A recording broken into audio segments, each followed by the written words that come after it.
Let's go. Welcome to our first ever J Sports Review. This week, we're going to go look at what happened in the NFL as far as the week 2. We're going to give our thoughts on what happened each game and how they affect what we think may happen going forward in fantasy, how they affected our personal teams in fantasy. Now, personally, I'm 2-0, but we are in separate leagues. And we're just going to take a deep dive and see what we thought about how the NFL season's going so far, which, by the way, is really good. You have anything you want to add here? No, I'm just ready to talk about some Cowboys if we ever get to that topic. Oh, yeah, going to get into Cowboys. All right, so what we're going to do first, the first week 2 game we're going to jump into is the New York Giants and Washington football team. Washington won 30-29. First off, that was a crazy ending. It was first Washington drove down. They got in field goal position. They kicked it, missed the field goal, right? They would have lost 29-27. However, there was an offsides penalty that gave their kicker another chance. And sure enough, he made it this next time around. And I'm sure, that broke a lot of hearts in New York out there. But which I'm okay with, by the way. Yeah. Breaking New York hearts is quite all right with you as a Dallas fan, right? Oh, yeah. Now, a couple things stood out to me. That Washington defense still looks great. They had 4 sacks. I mean, it is Daniel Jones who takes a lot of them, but also they had a lot of penalties as well. So that defense is great. If they can hammer out the penalties, they can really put themselves into position. Also, Heineke, he's really good. The word that comes to mind is competent. He's going to keep them in the games, keep it competitive. And I think with him running the show there, I think they're going to be in a lot more games than they usually would. Now, as far as what we see in fantasy, so I talked about Washington defense is great. They just got to hammer out the penalties. Giants defense, other than that Bradbury interception, and also they had 1 sack with Ojulari, I didn't see much. I mean, Heineke, what is it? His second start had 336 yards passing offense and 2 touchdowns with that pick. I don't think the Giants defense will be that great this year. What do you think about the defenses? Yeah, I mean, I drafted Washington defense in my fantasy league, so I thought they would be better. Mm-hmm. But if they're letting Heineken, he will be sponsored by them soon. Heineken. If he keeps playing the way he's playing, he'll have a beer commercial. Oh, yeah, for sure. But, the fact that they made Heineke look good in his barely his second game, and they're supposed to be the most dominant front D-line 7 in the league, I'm a little disappointed in them. Yeah, and like I said, there was a lot of penalties. Mm-hmm. That Washington defense, they had 4 sacks. Again, Heineke threw for 336, 2 touchdowns, and a pick. To me, he doesn't jump out as like a 5 touchdown guy, maybe even a 4. He may have a 3. He might have a 4. But I think consistently going forward, we're looking at 2 to 3, maybe even a 1. And again, this wasn't one of the worst defenses or the best defenses he's going to go up against. Terry McLaurin is that guy. Yeah. He is that guy. He had 14 targets, 11 catches, 107 yards, and a touchdown. He peppered them with targets, man. Terry McLaurin. What do they call him? Scary Terry, right? Well, he must drive a McLaurin as well. So. Yeah. He's balling. Yeah, definitely. Remember back in the day, that $1 million car. He's got $1 million car, man. He's running. Now, as far as Washington football team's running game, Gibson is by far the leading rusher. He had 13 carries. However, J.D. McKissic was super involved. Mm-hmm. He had 4 carries. He had the 1 in the red zone. He got the touchdown. But also McKissic had 6 targets where Gibson had 2. So, again, McKissic even added 83 yards, 6 targets, 5 receptions, 83 yards through the passing game. It's hard to say which. Now, watching the game, I thought Gibson was more the impactful player. But McKissic definitely had a lot to do in there. Now, as far as the tight ends on Washington football team, Logan Thomas had 7 targets, 5 catches, 45 yards. But that red zone target went to Ricky Seals-Jones. I'm kind of hesitant to, say go with Logan Thomas right now. Those 7 targets is a good thing. But the fact he didn't get the end zone target, that kind of scares me away personally. Anything else from that Washington football offense just a perspective as they're in my division, being a Cowboy fan, I'm kind of happy with it. Again, last year they were the ones who came out of the NFC least and made the playoffs and gave Tampa Bay, a good run. But their defense does not look as dominant as it does last year. Yeah. And like you said, McKissick, Seals Jones, these are just names that probably on nobody's fantasy team. With that being said, they're just not star players. Yeah. So being in their division, it makes me happy to hear that. And then seeing the Giants, if you're the Giants, how do you lose to a team that doesn't even have a team name? They're literally called the Washington football team. Like they couldn't come up with anything else. So, well, they've narrowed it down to 4. I think I saw the news one was Red Wolves. I mean, we'll see. But I do think Washington is fairly balanced rushing as far as passing, at least this game. They were pretty balanced, and that's a good sign. I think Heineken's only going to get better. So I think there's a lot of good to like with Washington. I mean, it's just the penalties. If they can hammer that out, that'll be good.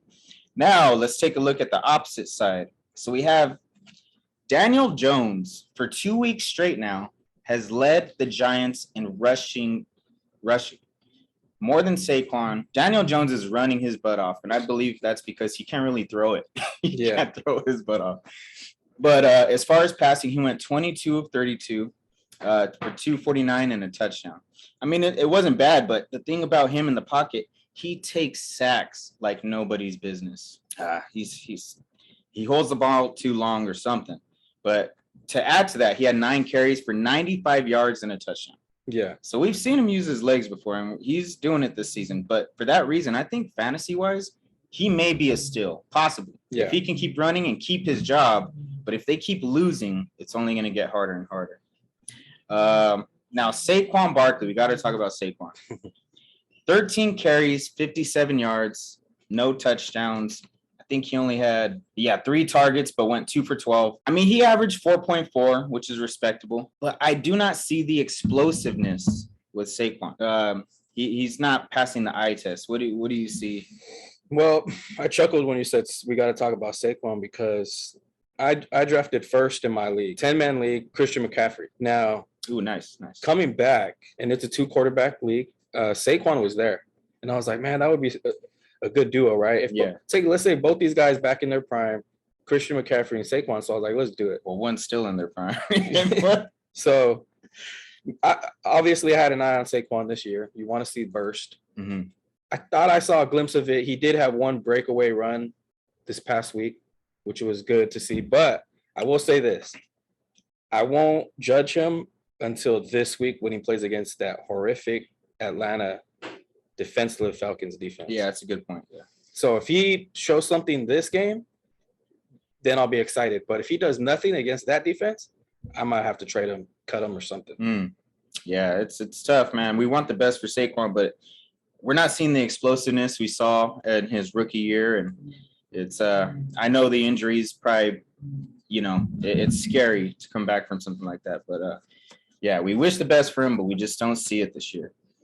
Now, I've seen a few positive things. So Sterling Shepard had 10 targets, 9 receptions for 94 yards. However, every time there was a big splash play, I kept hearing one name, Slayton. So Slayton had 6 targets, 3 receptions, but for 54 yards and a touchdown. And he even had another huge touchdown. He was wide open by 20 feet, but the only thing is he dropped it. He dropped it, which is sad. But Slayton is their big play guy. Now their third receiver, the other big name signing is Kenny Golladay. He had 8 targets, but they were only able to connect on 3 for 38. Did you see that clip of Kenny Golladay yelling? Yeah. Yeah. And which makes sense. They're not on the same page. Of course, he's been there longer with Sterling and Slayton, so they got more of that chemistry. Golladay and Daniel Jones, they're still getting it together. I think the thing, too, if you're Kenny Golladay, I mean, he was always making highlight reels over there with the Lions, and half the time Matthew Stafford was just giving him a chance. Yeah. I feel like Danny Dimes is not giving him a chance. And he, like we alluded to, he holds the ball way too long. Yeah. So I think Kenny Golladay, if you're a receiver, they're always open. And he just wants that chance, the same thing Matthew Stafford did. So I'm hoping these guys could start connecting because somebody in my fantasy league dropped him. Oh, and I wow. went and snatched him up just because, again, Mm. it's too early. It's too soon. We're barely in week 3. You got to wait things out. And Atlanta, right? They're playing Atlanta. Yeah. So let's give Galladay a chance this week. Yeah, and I'm sure, the squeaky wheel gets the oil. I'm sure he's going to paid get. him a lot of money. Yeah. They want to keep him happy. And he was second on his team in targets. So that's definitely a good sign.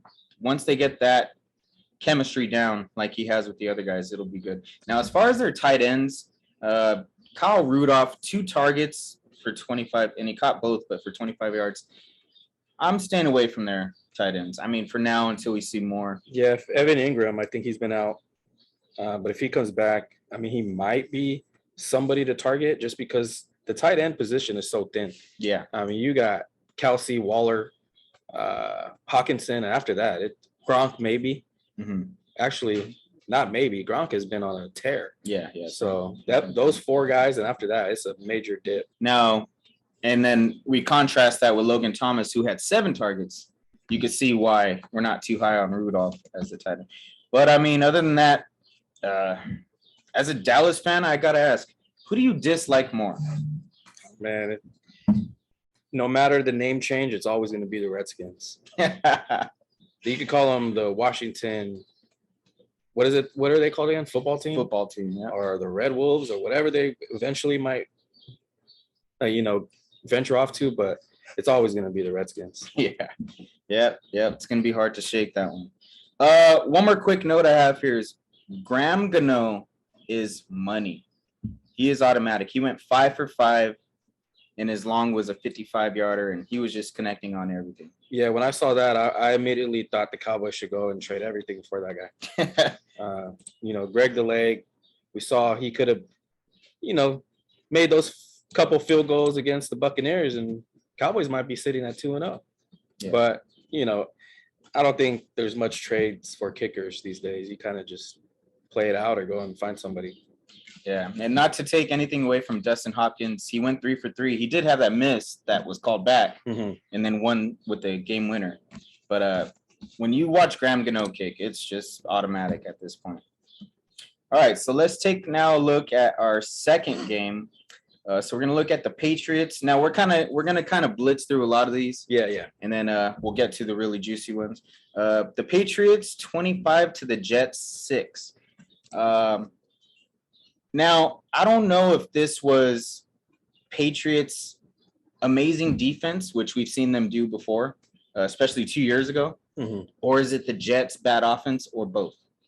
What are your thoughts? I think it is both. I think Patriots, their coach is still Belichick, so they're going to always have something, an upper hand somewhere.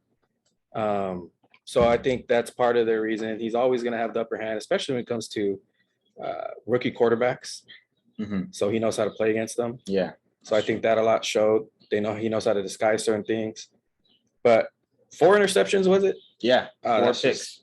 A lot of that too is you got to give the defense credit because that means their players are catching balls. So I think it's a mixture of both. And if you're Zach Wilson, as much as you might want to be Russell Wilson, you better step up your game there. Yeah. So I actually have New England defense on my fantasy team, and I saw Jets, and Belichick has been owning Jets for a while now. Going back to Sanchez and, so I threw them in and they got me a good amount of points there. So I'm glad I played them. Now from Mac Jones, I'll be honest, I wasn't impressed. I'm not impressed yet. Obviously he's a rookie. He's getting better, but I'm not impressed yet. And of course, Belichick, he's balanced with the running as far as the passing. Unlike Giants, I forgot to mention, other than Daniel Jones running so much, they are very pass heavy. Now, like you alluded to, Jets, Zach Wilson, 4 picks. Man, they tormented Zach Wilson out there, and I feel horrible. But the one or maybe 2 things, the bright things I seen from the Jets offense, Braxton Berrios had 11 targets, went 7 for 73. And I believe he returned punts or kickoffs as well. So, if your team, he returned both. So if your team gives money to that and it's maybe a PPR, Braxton Berrios can be a guy to own. And Elijah Moore had 8 targets, the rookie. Yeah. But he had 4 receptions for 47. So, I mean, it wasn't too bad. I like the target share there. What's your thoughts? Well, I would say this. I had high hopes for Chris Davis, the receiver. Mm-hmm. And after week 1, I was like, Corey Davis. Corey Davis looked good. Mm-hmm. But I had to also remind myself that was against the Panthers. That was a revenge game. You already knew going into that game there's some extra juice there. Yeah. And he balled out. Good point. Now, this game, he had 0 points across the board in all fantasy leagues. I don't know how much targets did he have even? 2. He had 5, which is okay. 0 catches. 2 catches for 8. Oh, was it? Okay. Yeah. For some reason in my league, maybe I got so let down by him. It showed 0 to me, but I dropped him. So I wouldn't have dropped him if I saw life in Zach Wilson. Yeah, that's true. And I didn't see life from him. And it's just like, you know what? That's going to be a problem. The Patriots already did a blueprint on him week 2. Other teams are going to follow what the Patriots are doing. And if Zach Wilson does start getting hot, I could always go get Corey Davis at another time. Yeah, well, as far as now, it's not Zach Wilson, it's Zach Ill, son. You know what I mean? Son. But I want to mention the running game for the Jets. It wasn't too bad, but it's as far as fantasy goes, you can't own either of these guys who are either the 3. Michael Carter had 11 carries for 59 yards, 5.4 yards a carry, which is really good. Ty Johnson had one more carry, 12, so they're almost split down the middle. We had 50 yards on 4.2, and Tevin Coleman only had 5 carries for 24 yards at 4.8 average. But that backfield looks like one to avoid. Yep. They're trying to give it an even timeshare, even sprinkle in some Tevin Coleman. I mean, the better of the 3 is Michael Carter, who even got 3 targets and went 2 for 29 receiving. I mean, so if it's a very deep league. I feel like teams like with the Jets, what's going on with their running back situation is unless you're in a 12, 14 deeper man league, maybe, because throughout the season it might pan out. Yeah. One of those guys might end up leading. But if you're in a 10-man league, 8-man, anything lower, 10 and lower, I say stay away from them. Yeah, that's a good point. Now, like we mentioned, Patriots, Mac Jones, he didn't impress. They got 2 touchdowns on the ground, one with Damian Harris, who is their bruiser running back, and then James White also had a rushing touchdown. I think the guy to own here is James White because he also had 6 targets for 45. So James White definitely is a big part of the offense, as well as Damian Harris. So it looks like they're going to be a run heavy team. Obviously with Mac Jones as What about their tight ends? Because I remember they spent some money on that position over there. Yeah, who was it? Hunter Henry. He had 4 targets, went 2 for 42.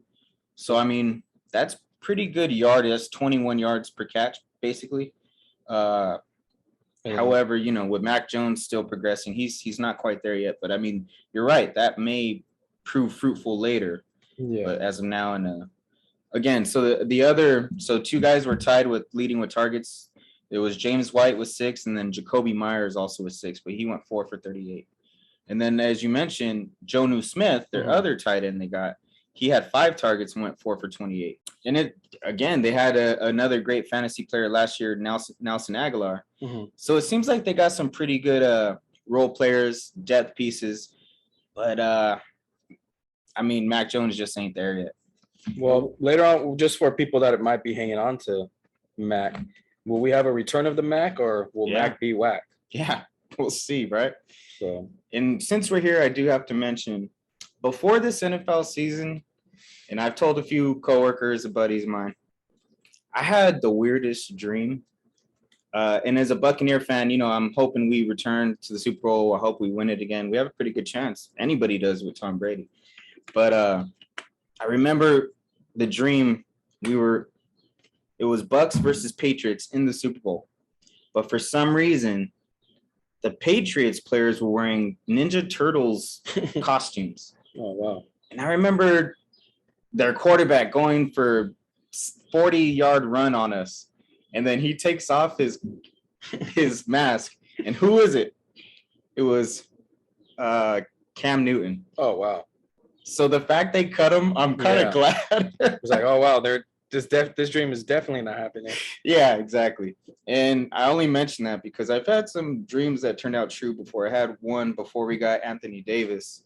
I had one of Magic Johnson promising us we're gonna get Anthony Davis. So it was an odd dream, man. Ninja Turtles, huh? That was pretty odd. Yeah. All right. But no, I'm glad I also have Patriots defense. I mean, they don't even have their top corner yet. Yeah. Stephon Gilmore, right? There you go. Yeah, Stephon Gilmore. But when he returns, they're only going to be better. So I'm very glad I was able to draft him. The next game we're going to run through is the Broncos 23 and the Jaguars 13. This game for the Jaguars, it started great. They were leading in the beginning 7-0. It was Lawrence to who was it? Marvin Jones. Marvin Jones, yeah. So Marvin Jones has proven to be a big centerpiece. I mean, he had 11 targets. Yeah. 6 for 55. So he's going to get a lot of targets this year. But after that, they just could not do anything other than the kick return for a touchdown. But as far as the Denver side, I've seen a lot of good things. But then again, I mean, it's another question of, is this because the Jaguars are awful right now? Yeah. Teddy Bridgewater went 26 for 34, 328 yards, 2 touchdowns. And those 2 touchdowns went to Tim Patrick and Noah Fant, which I'm keeping my eye on Noah Fant in fantasy. But 12 targets to Cortland Sutton, 9 receptions for 159. So, I mean, Cortland Sutton is by and far making himself stand out there in that offense. One thing I wanted to bring out was the Jaguars, James Robinson. He was really good last year. I was surprised when they drafted a running back. Made the top 100 list. Yeah, I was surprised when they drafted Etienne. But then again, you know, I'm hearing a lot of things about this coach, Urban Meyer. He's doing a horrible job. I mean, Trevor Lawrence, he went 14 for 33, 118 yards, a touchdown, and 2 picks. You know, we know how talented he is. So the fact I'm hearing stuff about the coach, but at least James Robinson's getting a lot more involved, which they should be doing. He's a great player. Yeah. Other than that, you know, I don't know if there's much more to say, but I wanted to ask, is this the Broncos defense or how bad Jacksonville is? I mean, it could be a little bit of both again, right? Yeah, but I think I've been hearing a lot about the coach too, Urban Meyer. Not good things. And yeah, I'm not much of a film watcher, but apparently the stuff he's putting on film is not good. It's very predictable is what I'm hearing. Mm-hmm.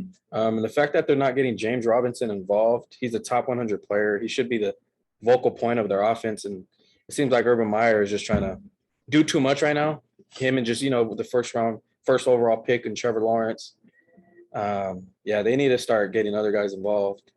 Yeah. So we'll see if that changes. But right now I'm going to say it's bad Jaguars and less good. Yeah, I'd have to agree. Now, as far as the Bronco running back field, so Melvin Gordon we thought was going to be the guy, but he split 13 carries for Melvin Gordon, 13 for Javonte Williams, and Javonte outperformed him by large. So Melvin went 13 for 31 and Javonte did 13 for 64. So he more than doubled his output. But again, Cortland Sutton balled out. Melvin Gordon did get 2 targets, but I mean, they only resulted in 38 yards, which is fairly well, but you know what I mean? It's the fact that there's that split timeshare. And again, I'm not a big fan. I'd rather have a 70-30 running back. Yeah. But I will say Patrick Surtain is looking like he deserved that first round pick. He's a really good corner. It's only going to get better. That was a guy Cowboys really wanted. And when he got drafted, I know there was a lot of sad Cowboy fans. But I will say that, you know, when we get to the Cowboys, you know, Micah Parsons has shown something this past week that we got to talk about. Oh, yeah, definitely. And again, as always mentioned, Von Miller had a sack and 2 tackles for loss. So Von Miller is always a standout player. All right, so now let's go ahead and move on now to the Bills, who killed the Dolphins 35-0, shut them out. Now, of course, Tua got hurt early in this game, so that has a lot to do with it. Now, I'm a Josh Allen fantasy owner. Mm-hmm. You know, I was able to get him. So far, obviously, it hasn't been as good as last year. This week he went for 179 and 2 touchdowns and a pick. But last year, I mean, he showed a lot more with his legs. I mean, he rushed for 35 yards this past week. But as a Josh Allen owner, I'm needing him to. Of course, these two defenses were fairly stout. He's faced. Who was it? Week 1, Pittsburgh, was it? I believe it was. I believe so. But he's faced some pretty good defenses. But I'm gonna need you, Josh Allen, to step it up for my team. But with that said, they did pretty much dismantle Miami. Now Miami might have lost a lot of confidence by losing Tua so early. But yeah, 35-0. I guess no more Tua time for now, huh? Yep, not for now. I think the latest news said he was already ruled out week 3. Yep. Yeah, so fire up your defense against Miami. I mean, if they looked anything like last week. Which is Las Vegas, by the way. Yeah, Raiders, right? Yeah. Devin Singletary, he ran really good. 13 carries, 82 yards, and a touchdown, which is more than 6 yards a carry. Zach Moss had 8 carries, 26 yards, but he also had 2 touchdowns. So he had the red zone carries, and we knew that was going to happen going in. Diggs had 8 targets. Emmanuel Sanders had 6. Diggs did 4 for 60 and a touchdown. Yeah, it's just they didn't have to see too much from that offense this week. No. So I think that has a lot to do with why we didn't see too much. So who would that be in for Miami? Brissett, correct? Yep. Brissett is already named the starter against the Raiders. Yeah, the rest of that game, Brissett came in and spelled him. He went 24 for 40, 169 yards and a pick. It wasn't too good for Brissett. Yeah. And this, when you're a backup in the NFL, if you're up next, you got to be ready, because that can make or break you. I mean, we look at what Tom Brady, that's his one advice he gives to everybody. He says, even if you're not the starter, when your name is called, you got to go in there and show them why they picked you or why you're there. So Brissett, you would want to see more from. So that makes me ask a question then. Brissett didn't look ready. Mm-mm. And Raiders D is looking better than a lot of us thought.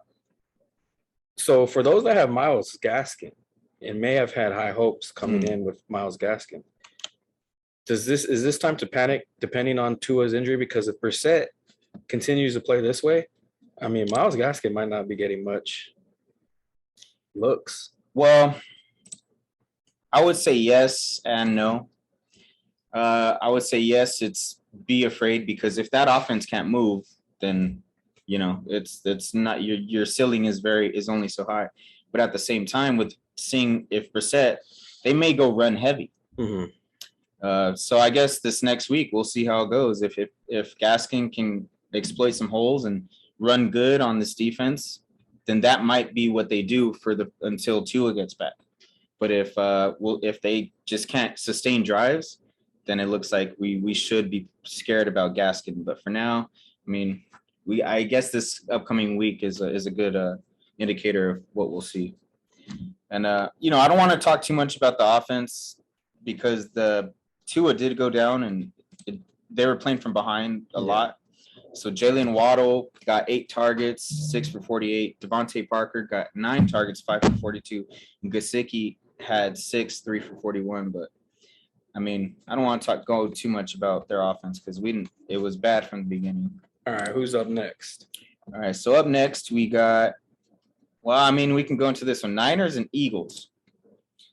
So we have a lot of Niners fans that are family. We born and raised in the Bay Area, so we got a lot of Niners fans family. And we were on our sports chat, and I'm watching as the game is going. And this game was a roller coaster for them. Mm-hmm. They're glad they won, but at the same time, they didn't think it should have been that close. I got to be honest. I didn't think it would be close. I thought Niners would blow this team out. Yeah, that's what they had expected as well. But it started off 3-0 Eagles. I mean, it was a defensive game. It was 17-11. Niners won. But at the end, Niners were able to. Wasn't there a touchdown that I remember seeing highlight? Like it was a long bomb from Jalen Hurts. Didn't it get called back? Yeah. So I mean, that's where I remember. Because I remember seeing it just flash, and I was like, "Oh man, Niners are about to get, a run for their money." Mhm. And then I remember looking at the box score again, and it was only 3 points on the board for Philly. So I was like, "That's interesting." Yeah. So that was part of the that roller coaster. They were so happy that was called back. Mhm. But all right, so let's take a look. So Jalen Hurts went 12 for 23, 190 yards, no touchdowns, no picks. Now this is night and day compared to his week 1. Mhm. And as well as the Niners defense. Week 1, they didn't look that great, but this week they stepped it up. And they even tried to do the Philly special. Again, Yeah, I think I saw that. Definitely didn't work, but we got to say it. Jalen Hurts rushed 10 times for 82 yards and a touchdown. So we know these mobile quarterbacks, if they can get in those rushing yards, they'll definitely be viable fantasy players.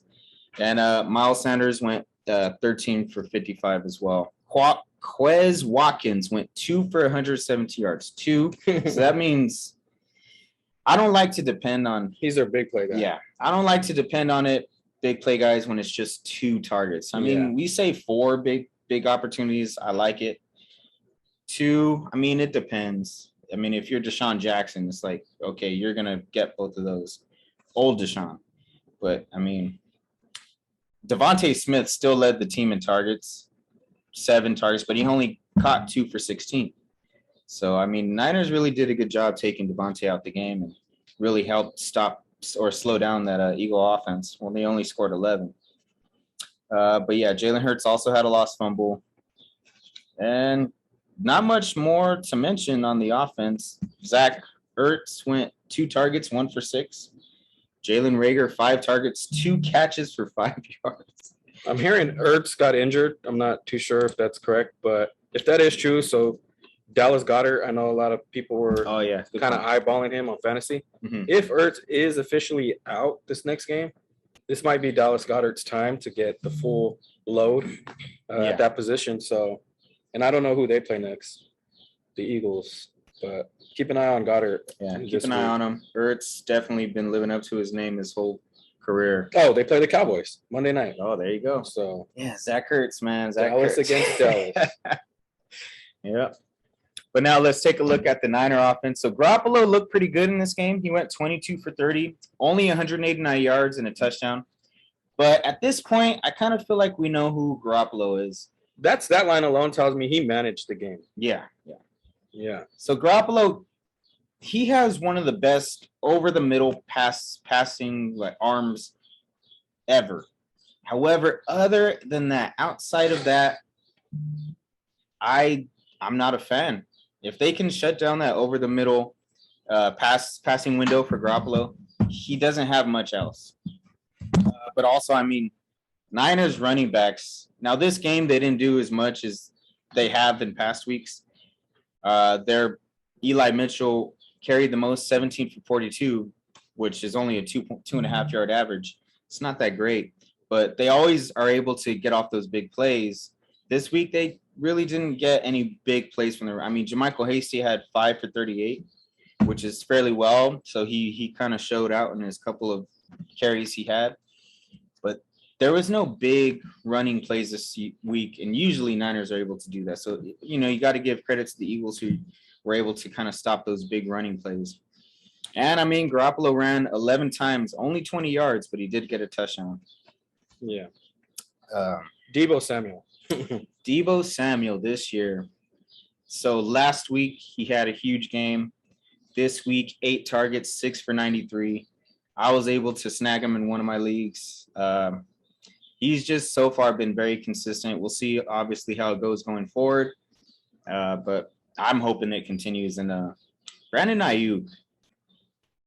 What happened to Brandon Ayuk? Not sure. He had last year was really great. I mean, Deebo was hurt as well, but he hasn't been really using this offense very much. Yeah. Which could change. It's a long season.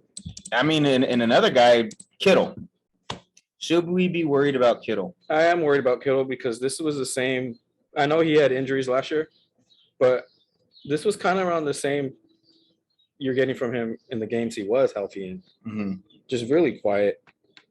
Kittle was actually, or maybe it was just him all along. Maybe he was making those big plays out of nothing, and because he's still getting opportunities. He had 4 for 4, Mm-hmm. but maybe he's just not breaking away as like he used to. Yeah, I mean, it's already been 2 years now since his big season, so Yeah, I mean, might have been just a flash in the pan. We'll have to see. Nick Bosa, forced fumble. Fred Warner still balling out, 7 tackles, 1 for a loss.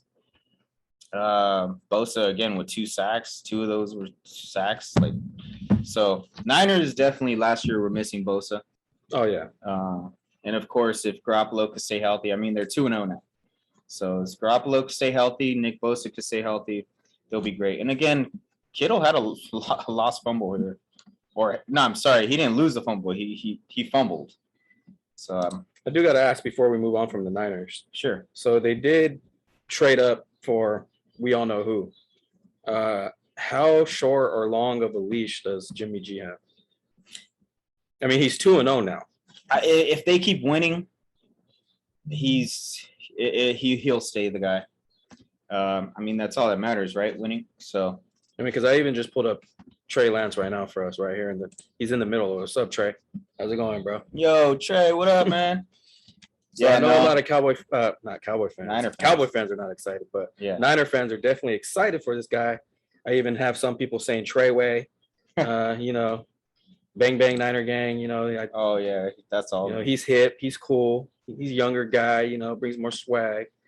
So, I think Niner fans, as they're kind of frustrated with Jimmy G at times. Oh yeah. So I think as long as he keeps winning, keeps the Niner fan base happy, the San Francisco faithful, right? They'll be faithful, but they're also will leave you, Jimmy G, in a heartbeat as soon as you start losing games. Yeah. And start messing up. So yeah, I guess it'll test the faithful's faithfulness to you, Jimmy G. Yeah. And I mean, up to this point, Jimmy G has been hurt every year. So it's a good insurance policy for them. But at the same time, Jimmy G, when he's playing, he's proven a winner. Yeah. So, I mean, they went to the Super Bowl. However, in that Super Bowl, I didn't see enough from Jimmy G personally. And I think that's where the Niner fans are kind of like, he can get you there, but can he overcome? I don't know. Yeah. All right, let's go ahead now to the next game. So the Rams, who are now 2-0, won 27-24 against the Colts, who are now 0-2. I saw a meme. You mentioning the Rams right now. Matthew Stafford is looking like Matthew Stafford, but winning this time. Yeah. And I saw a meme that said, I can't remember exactly, but it was like, imagine if this guy got traded to the Lions, how much better the Lions would be. And I just thought that was hilarious because he just came from the Lions. Really? So why would somebody? It's just joking, like because he's winning and he's balling, whereas he was still putting up fantasy numbers. But they weren't winning with Detroit. Yeah, it's hilarious because even back to Barry Sanders' days, they have these amazing players. Calvin Johnson, and what they just don't win. Yeah. They just go there just to play their careers, put up amazing numbers, but they do not win. Yeah. I mean, I even saw the news article saying Calvin Johnson saying that the Lions still owe him money. Yeah, I think I saw that. They owe him wins too. I'll tell you that. Yeah, I feel bad for Detroit fans, but Stafford looked amazing. He had a pick, but Colts defense is supposed to be. Yeah, they're supposed to be. They're supposed to be good. I mean, they're 0-2 now, but I'm not a believer in Wentz, so I don't know if that has anything to do with it. Well, Carson Wentz sprained 2 ankles, or both ankles. How does that happen? I had him on my fantasy team. I dropped him. He got picked up, but that guy who picked him up, he's Carson Wentz. Since that MVP year, he got injured towards the end of the season. He hasn't been the same since. Yeah. Then whence did he go? Sorry, that was my attempt at a joke. But no, yeah. So I'm not a believer in Carson Wentz, and he had the MVP season, which was amazing. They won the Super Bowl that year. Was it that year? Nick Foles ended up having to win that. I think that might have been the year. Yeah. Was that the MVP? I don't remember. But Rams, of course, their defense looks great. Now they got a quarter. I don't want to say better than Goff because Goff also has been playing great this season. But Stafford is, I think, top 10 quarterback, you know. Oh yeah, for fantasy, if you could even trade for him and not give up, Too much, yeah. Yeah, go ahead and get Stafford because what he's showing right now, the connection with Cooper Kupp. Oh yeah. Teams are gonna have to start respecting that. And it's gonna open up for Robert Woods and Higbee and this Jefferson Jr. guy who last week, is their big play threat. So yeah, if you could get Stafford, he's gonna start putting up some 400-yard games soon, I believe. Yeah, Cooper Kupp, I believe, is like going to and is already having a career season. So it's gonna if you drafted Cooper Kupp, congratulations. Yeah, and what's crazy is there's probably some Cooper Kupp people out there like myself who drafted him higher than expected last year, expecting what he's doing this year. And last year he didn't give us that. So I had a chance to get him and I didn't. Mm-hmm. And now it's one of those things like, man, that's what I was expecting from you last year. Yeah. So that means props to Matthew Stafford. Yeah. But at the same time, those who drafted Robert Woods high are now like, hey, we want Goff back. So yeah, who was able to more evenly split it and give Woods more looks. Yeah. I mean, even Cooper Kupp had a rushing attempt. So although it went -5 yards, it just shows how much they're trying to use him in this offense. Also, Darrell Henderson, the Rams running back, he had 13 carries for 53 yards and a touchdown. Sony Michel was right behind him with 10 carries, 46 yards. I just like this offense overall. Now, as far as the running back situation, it might be Michel to get that touchdown next time. It might be Henderson. So you got to really play that one by ear. I mean, we'll get into like a big name running back eventually by the name of Derrick Henry, for example. Man. But yeah. King Henry. Huh? Yeah, King Henry, the first. But as you mentioned, Cooper Kupp, 9 catches, 163 yards, and 2 touchdowns. I mean, also you mentioned Robert Woods. He still had 9 targets. Yeah. Which went 5 for 64. And I think he'll be good. He won't be Cooper Kupp good, but he should be good. He'll be able to convert more of those. And well, how about this then? Could Cooper Kupp and Robert Woods both be over 1,000-yard receivers for the Rams? Yeah, I think it's definitely possible. They can be looking at a dual 1,000-yard receiver team here. And going back to mention Darrell Henderson again, he also had 5 targets, which went 3 for 29. So Darrell Henderson, the fact that he's doing it on the ground and getting some targets in the air, he looks like a pretty good pickup there. Now, they did have 2 interceptions. Of course, Jalen Ramsey got one of them, right? Mm-hmm. And my Buccaneers, we're playing the Rams this upcoming week. And I can't remember if we played them last year and we lost. I think we did. I think that's the case. But, also the news coming out today that Antonio Brown's going to be out because he's on the COVID list. Oh, wow. Yeah, it's going to be tough because, of course, we have tons of weapons, but Jalen Ramsey pretty much cancels out one of them. Yeah. So we're going to have our hands full as usual, as everybody does with the Rams. And, yeah, so they also had 3 sacks on defense. Yeah, they did, Rams are doing really good. I think they'll definitely be in the playoffs this year. That's what I'm going to go ahead and say now. Now let's look at the opposite side. So the Colts, 0-2, Wentz got hurt. But before he did, he went 20 for 31, 247 yards, a touchdown, and a pick. Jonathan Taylor, 15 carries for 51 yards, which he outcarried everyone by far, but only 3.4 yards per carry on average. He's maybe not seeing enough holes, maybe not enough burst. I mean, he's still young. Yeah. So we should be seeing more burst out of him. But I will say, 2 bright spots, maybe even 3. Michael Pittman had 12 targets, 8 receptions for 123. So that's really good sign. Michael Pittman, he's coming into his own. Looks like it's going to be his breakout season. Jack Doyle had 8 targets, 5 for 64, which again, if you got at least a handful of targets or more for a tight end, could be worth playing on your roster. And Zach Pascal had 6 targets, 5 receptions, 38 yards, and a touchdown. And I think Pascal for 2 weeks in a row now had a touchdown. He had 2 touchdowns last week. Yeah, so Pascal's looking like their possession guy, the guy they trust in the. And then again, these 2 tight ends can do the same. And Nyheim Hines, I mean, some people had high hopes for him as well as Marlon Mack. I mean, but he didn't do nothing. He had 1 carry for 5 yards, 2 targets, 1 for 17. So I don't know. I think other than Jonathan Taylor, I'd try to avoid that backfield. But Marlon Mack did get 5 carries and went 5 for 16, which again isn't great, but it is the Rams defense. Yeah. Any other outlook on this game, you think? No, just the only thing that stood out to me is Pittman Jr. Coming into fantasy drafts. He was a name. He was a sleeper guy, bust out candidate. Week 1, I had him. I dropped him. He balled out. He got picked up. So he's the only one. 123 yards. But again, Carson Wentz injured both of his ankles. So I don't know how they're going to look going forward. We'll just have to wait and see how his injury is. Yeah, and I do got to mention they did have a pick. Kari Willis had a pick and interception. They had 1 sack, which is Muhammad got a sack. But I don't know. I had a lot more high hopes for that defense. A lot of people did. Yeah. Even I've never been a believer in Wentz.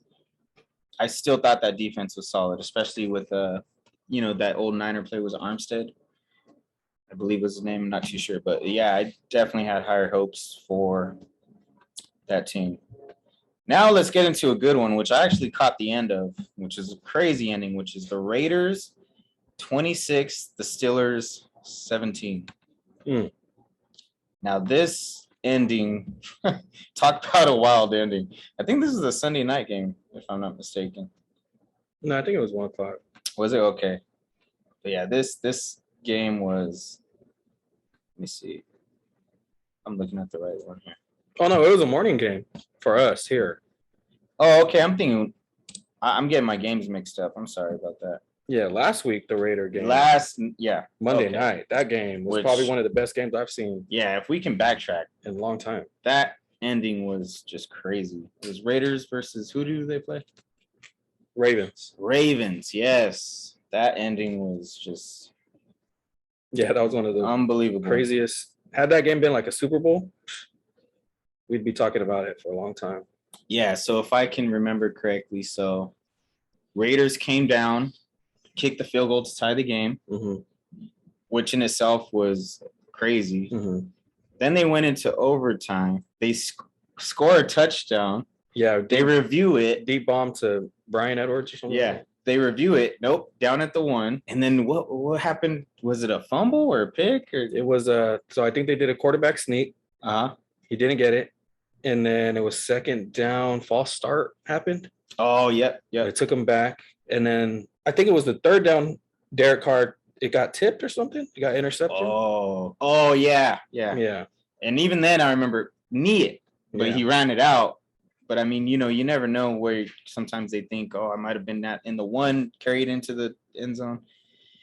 But yeah, turns out Raiders still stop them. Or even interception, right? No, so then they get it. It was a touchback. Ravens get it. You think, oh, great. It's Lamar Jackson. All they need is a field goal. Yeah. And Lamar fumbles it on a 3rd down. Yes. And I remember it was a turnover. Raiders get the ball back. And then they do it. They're kind of just trying to get in field goal range. Delay a game. The offense goes right back out there. Deep bomb to Zay Jones or something. Game over. Yeah. Walk off. Crazy. Yeah. Madness. Pandemonium. Yeah. There's been plenty of crazy finishes this season. This NFL season so far has been one of the most entertaining. But let's take a look at this game now. So 26-17. Started off fairly slow. We just had a field goal in the first quarter. And then the first touchdown to be put up was Pittsburgh, which was Schuster run. But 3 field goals in the first half for the Raiders, and they still came out and won 26-17. Who's their kicker, by the way? If you have a kicker spot in your fantasy, Daniel Carlson. he's balling, man. Yeah, I have him in one league, and I made sure I picked him up in my second. He's a great, really good kicker. The fact he made that field goal at the end of the regulation against the Ravens, he's also got nerves of steel. So yep. But yeah, Derek Carr. Yeah, Derek Carr. What a season Derek Carr is having. To do this against the Pittsburgh defense, TJ Watt did get hurt in this game, but still, it's Pittsburgh defense. It's Pittsburgh defense. Yeah, they're really good. They're always one of the best coached. But he went 28 for 37, 382, and 2 touchdowns. Man, he's having a great season. He's got Waller, who's real trusting. He's also now Ruggs. Yeah. He's connecting with Ruggs, and that is just opening up the offense like amazingly. Or this Renfro guy. Renfro's always been. I heard it on the telecast the other night. He said third and Renfro. So and it's true. It's going. It's true because every third down, this guy Renfro, man, he's like kind of remind me when the Cowboys had Cole Beasley. Cole Beasley was always that guy, and Renfro he's not the fastest. He's not gonna do anything spectacular, but he's just trustworthy. Give him the ball. He does enough to move the chains. Yeah. Yeah, all the best offenses always got to have a guy to move the chains. And my favorite player ever growing up was Michael Irvin, and he was that guy. Yeah. Every time it's third down, you're like, oh, can we do it? Right across the middle. There you go, Michael Irvin, first down, and always kept the chains moving. But so yeah, Derek Carr is having a great season.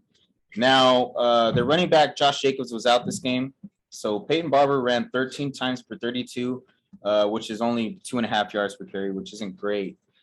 But like I said, they're doing it through the air. So Henry Ruggs, 7 targets, caught 5 for 113 and a touchdown. Waller, who I was luckily able to draft in one of my leagues. Same here. 7 targets, 5 receptions for 65. He wasn't as good as week 1, but, I'm not mad at it. And I think also they might have realized they can't keep force feeding Waller like that. But even then, if this is a bad game for Waller, I'll take it for a tight end. Yeah, I mean, they got their second tight end involved, Foster Moreau. He's the one who got the other touchdown. So he had 3 targets, 2 catches for 34 and a touchdown. And I'm not afraid to keep running Waller out there. Neither. Renfro, 7 targets, 5 for 57. And Kenyon Drake actually did quite well through the air. He had 6 targets, 5 for 46. But I mean, for falling just short of 400 yards, you're going to have a lot of good stat lines with that. Yeah, Derek Carr, though, I just want to touch on it again because I know a lot of Raider fans were pretty much okay with getting rid of him and moving on. Yeah. And for him to come and just start off this year, it's funny because I talked to a few Raider fans and they're now anointing him. They're like, oh, this is MVP year. He's doing it. It's about time. But it'd be interesting to see how long Carr can keep this going because it kind of seems like a Raider thing. There's always high hopes and things look good, and then something always ends up happening. So it's just something to monitor. But if Carr can keep it up, he's having a great year. Man, he might be in that MVP conversation. Yeah. Now they're 2-0, so not only are they have high hopes, but they're converting those high hopes into wins so far. So as long as they can remember. Getting a win versus Pittsburgh is a big deal to me. I mean, Pittsburgh's always been a great team. Let's go ahead and now I want to mention the Raiders' defense is also doing surprisingly well. However, Najee Harris absolutely murdered their corner. The second-year corner. He's not – let me see. What did he do? Stiff arm him? Oh, he threw him. I missed that one. Abram.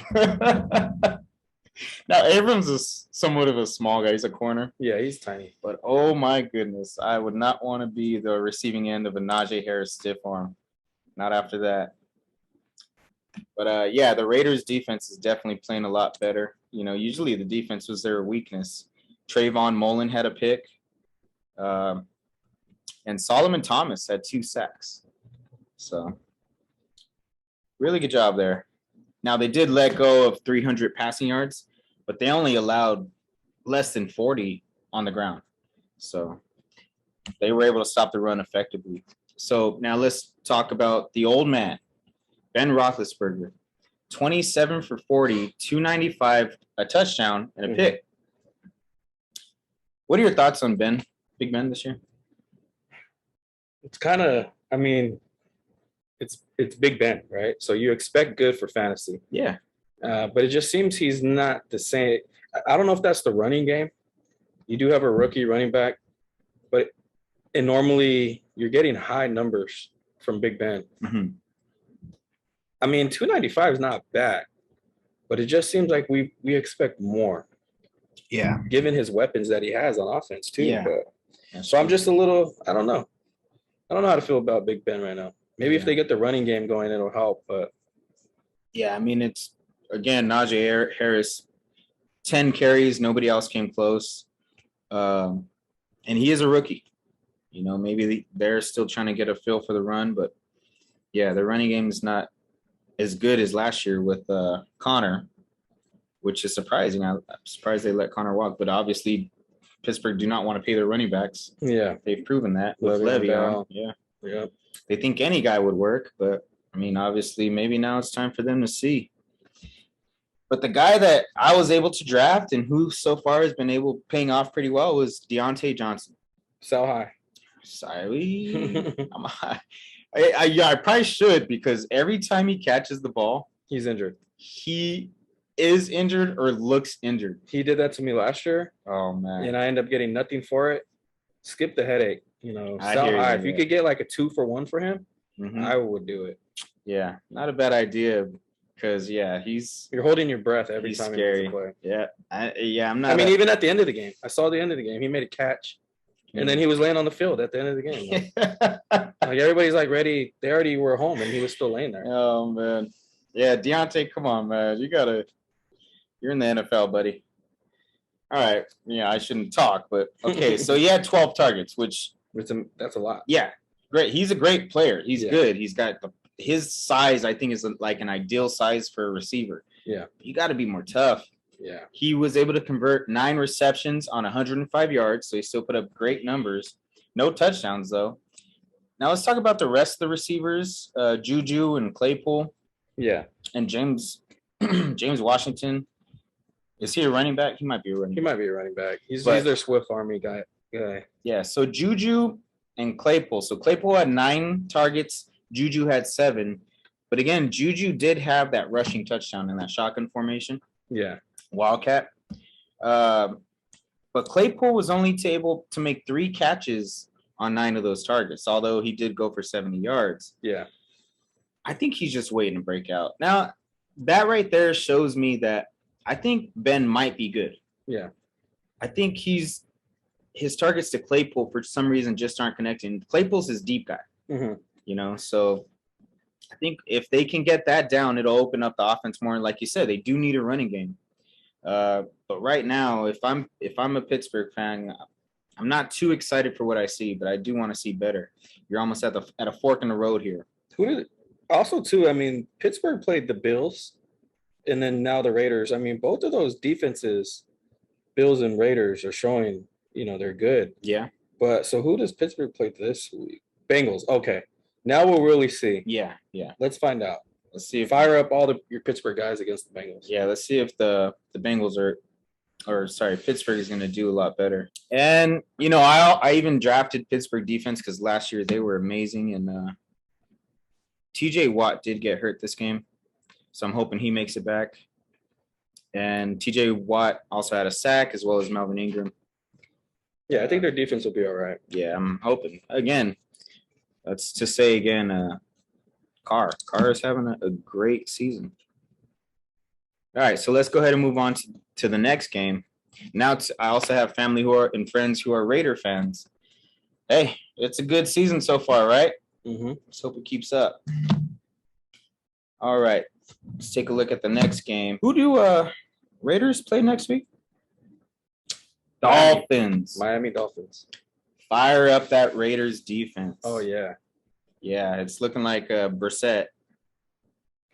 Yeah. Sorry, Brissett. But it's not looking too well. I think Nassib's going to come for him. All right, so let's look at the next game, who was the Bengals versus the Bears. Bengals lost 17-20. We know Dalton got hurt this week. So this upcoming, they already said Fields is going to be the starter this coming week. So it's going to be exciting to see what Fields can do.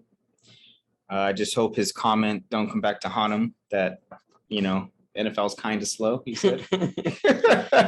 So we'll see what happens. We'll find out how kind of fast he is then. Yeah, exactly. But Joe Burrow went 19 for 30, 207 yards, 2 touchdowns, and 3 picks. I kind of have high hopes for Joe Burrow because that college season was crazy. We've never seen anything like it. And, they're 1-1, so it's not terrible. It's also the Bears' defense. Next week, like you said, they play Pittsburgh, so it doesn't get too much easier. Nope. So I don't know. I guess we'll see what Joe Burrow can do, but he's got to overcome. But one thing I want to mention, the rushing for Bengals. Joe Mixon had 20 carries. He only was able to get 69 yards off those 20 carries. No other player had a carry. Yeah. He's their guy. Yeah. That's commitment. That is, hopefully he could stay healthy. But yeah, definitely Joe Mixon's the guy back there. And Joe Mixon if you're a fantasy and you have him, he said he wants to put the city on his back. So if you have him, you kind of like that, and it showed. Yeah. Just like you pointed out, he was the only one who had a carry. So that's his backfield. So as we talk so many about other teams, that the splitting the time and running by committee. If you get Joe Mixon, go ahead. Yeah, you do want to see a better average. Last week though, he went off. So again, it's the Bears defense. Pittsburgh's not much easier, but as far as the rest of the season outlook, Joe Mixon looks like a good play. Tyler Boyd was second on the team with targets with 9, but he converted the most with 7 and 73 yards. T. Higgins had the most targets with 10. He converted 6 for 60 yards and a touchdown. And their rookie, Jamar Chase, had 4 targets. He caught 2 for 54 yards and a touchdown. So I actually really like their receivers. Yeah. It's just those 3 picks. Again, it's a tough defense, so we'll see. I know Cincinnati fans, I'll be honest, I think you have a lot to look forward to with this offense. Again, it's Burrow's second season. Last season he got hurt. Mm-hmm. You're 1-1. So the season's not over. You could definitely still progress as the year goes. Mixon, he had 2 targets in this as well. Higgins, though, did lose a fumble. You'd hate to see it, but it happens. Now, as far as Cincinnati defense, so they did have a pick. I forgot who it was off. And they also had 3 sacks. And those sacks were evenly distributed. Trey Hendrickson had 1.5. The pick was on Fields. Okay, so the pick was on Fields. I guess that guy wasn't slow. And it's sad to mention because actually Andy Dalton was having a good game before he got hurt. He was 9-11 for 56 yards and a touchdown, which I believe, he scored off his first drive, that touchdown. So, Dalton was having a good game, but it's Fields' time up, so he better take the bull by the horns. Now, another guy I have on my team is David Montgomery. He also had 20 carries for 61 yards. Again, you'd like to see more yards. But what I love about Montgomery is he also gets a good amount of targets. He had 4 targets this game, 3 for 18. And he's a good player. Yeah, he's good.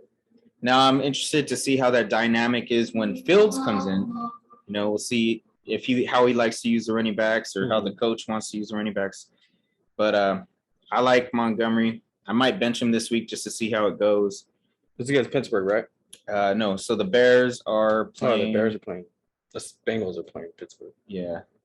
Bears will be playing the Browns, which, we'll get to the Browns game in a second, see how they're doing.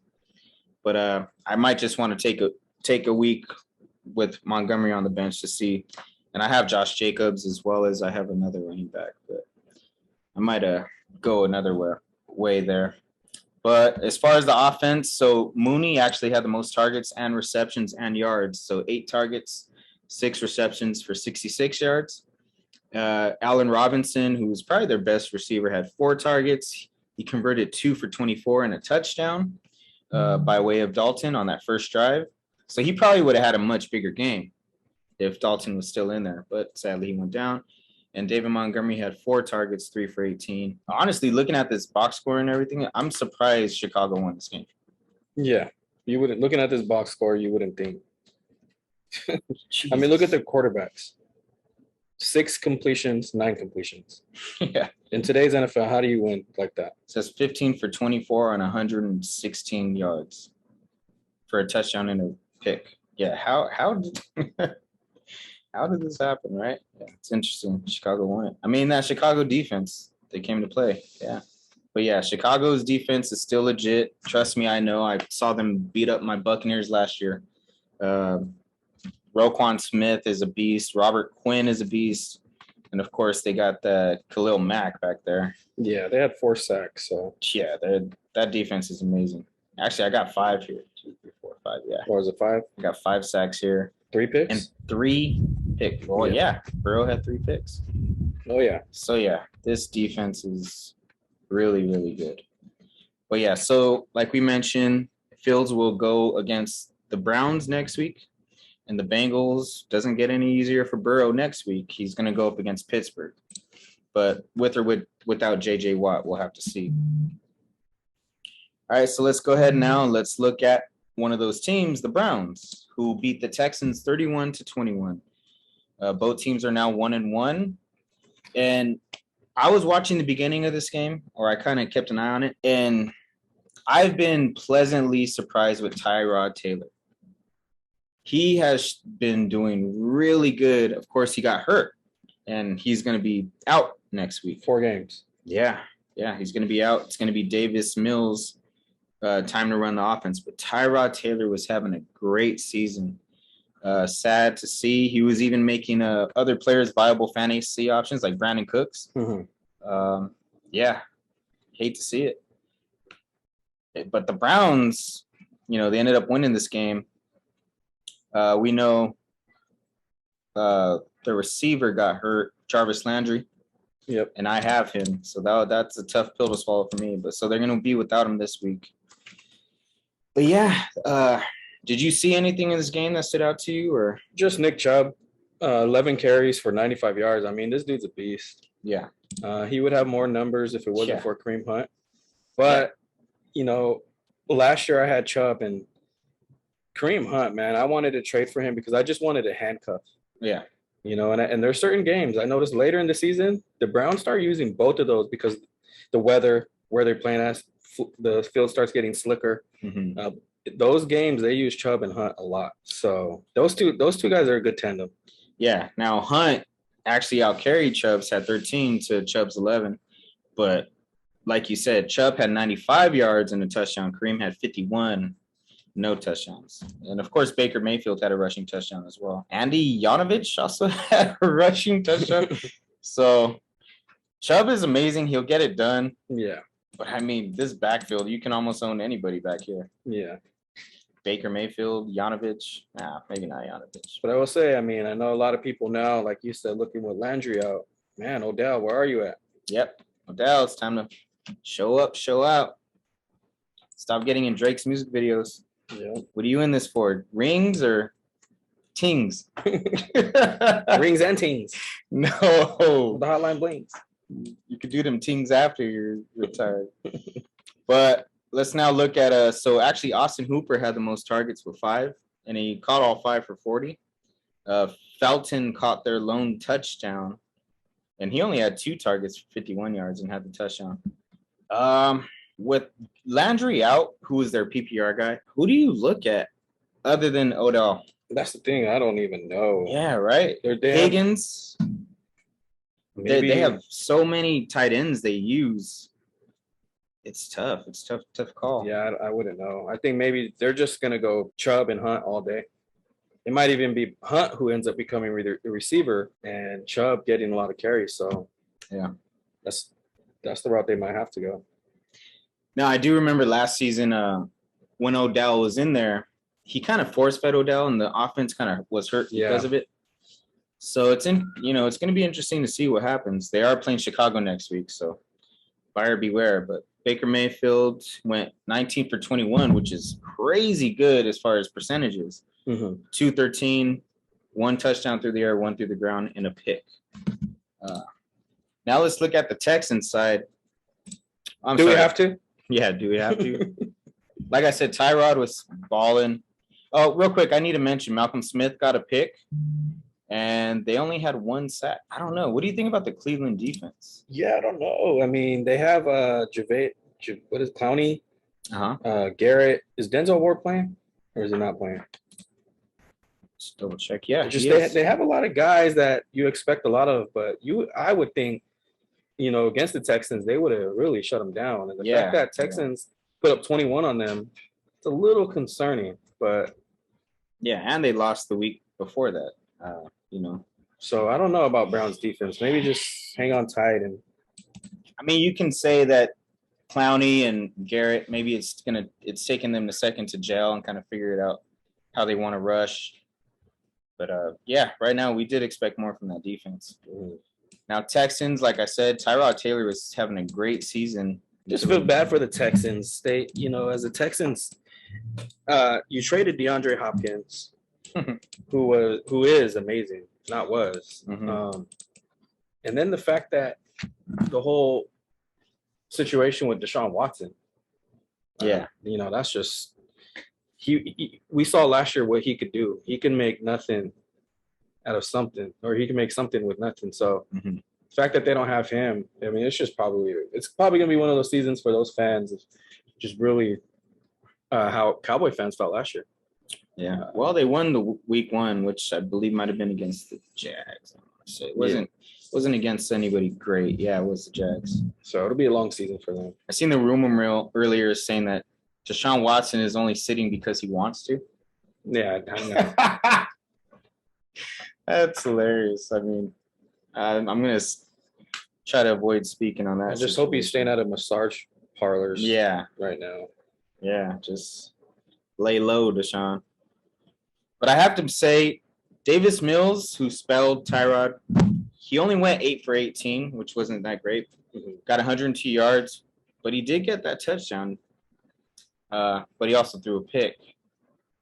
So, we're going to see what Davis Mills does. And for some reason, that stat line is kind of promising to me. It's promising. I think he might have a good week next week. Who do they play? Houston. Carolina tomorrow. Oh, wow. Carolina's actually been doing very good, so I'm not too sure. Yeah, that's a Thursday night game. I don't know. We'll see how he does. Carolina's been really good this year, but Davis Mills, I feel I like that stat line. The fact he got his touchdown, 102 yards, is not too bad. Now let's look at their running game. So Mark Ingram had the most rushes for 14, but only went for 41 yards. David Johnson had 6 for 25. And again, Tyrod also added a touchdown on the ground. Lindsey even had 5 rushing attempts. So their most effective runner was David Johnson. However, he didn't have nearly the most rushes. So I don't know. I'm staying away from any. Yeah. I'm staying away from Texans, period, after Tyrod got hurt. That's true. Yeah, I will say David Johnson had 2 catches for 22 yards, but I mean, only 6 attempts rushing next to Ingram's 14. Which is crazy because he was the one that they traded DeAndre Hopkins for. Yeah, that's so crazy. What are you going to do? But like I mentioned, Brandon Cooks, 14 targets, 9 receptions, 78 yards, and a touchdown. Other than him, I cannot see owning anybody here. No other guy had more than 2 targets on this offense. Yeah, I mean, it's ridiculous. Yeah. So I think the 2 guys would have been Tyrod and Brandon Cooks. Mark Ingram, if he can get better averages out there, and maybe a touchdown here and there. But yeah, I agree. It's going to be a tough season for Texans, but I think we can see some promising things from their quarterback play, which we've seen so far. Let's go ahead now. Let's look at Saints and Panthers. Now, this somewhat surprising to me. Oh, yeah, without a doubt. I mean, you had last week Saints. Week 1, Saints. I heard people saying, Breeze who? After week 1. Oh, man. I mean, Winston, he was definitely eating some W's, last week. Yeah. Only to let's start with them. Let's look at the Saints. 11 for 22, 111 yards, 0 touchdowns, 2 picks, 4 sacks. I mean, QB rating 26.9. I mean, that's just typical Winston. Yeah. Yeah, and I've been a Buccaneers fan as long as we can go back. And, I was there for the whole Winston tenure, and he can have a game where it's 5 touchdowns. But the next game, it's 5 interceptions. It's so hard to trust Winston. And, I even thought maybe with the Saints, they can limit that and calm him down.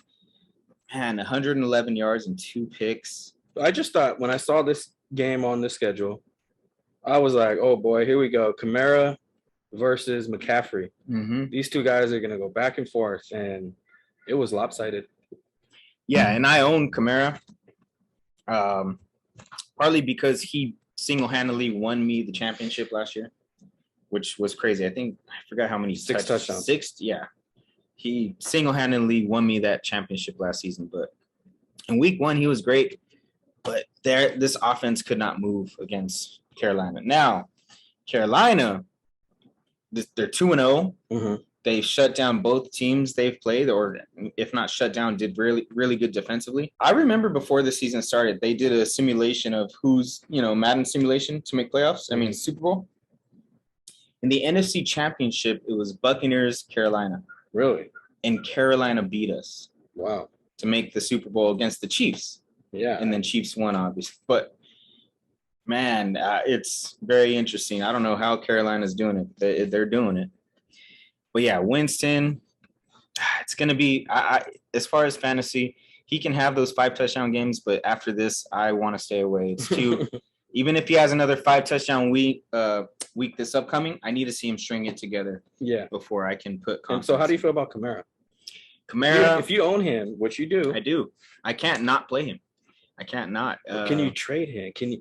Can you maybe sell high when he has a good game? Or is he somebody you really want? Because look at the game script. Yeah. He had 8 rushes, 5 yards. And then in the passing game, he had 6 targets. But that's what I love about Kamara. He's always getting targets in the passing game.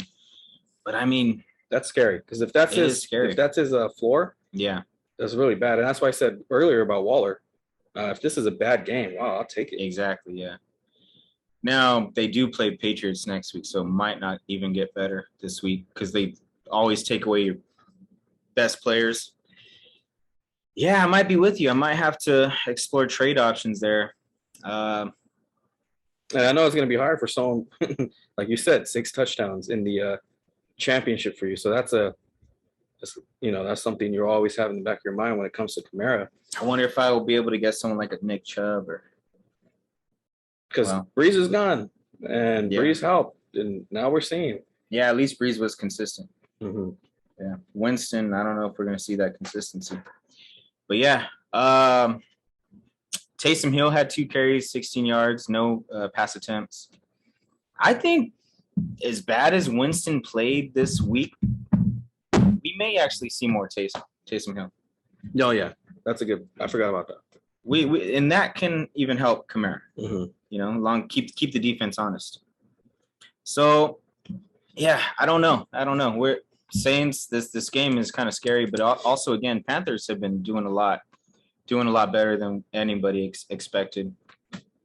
And again, the passing game, they only had 111 yards through the air, so nobody really stood out. Again, Kamara had the most targets with 6, which is comforting.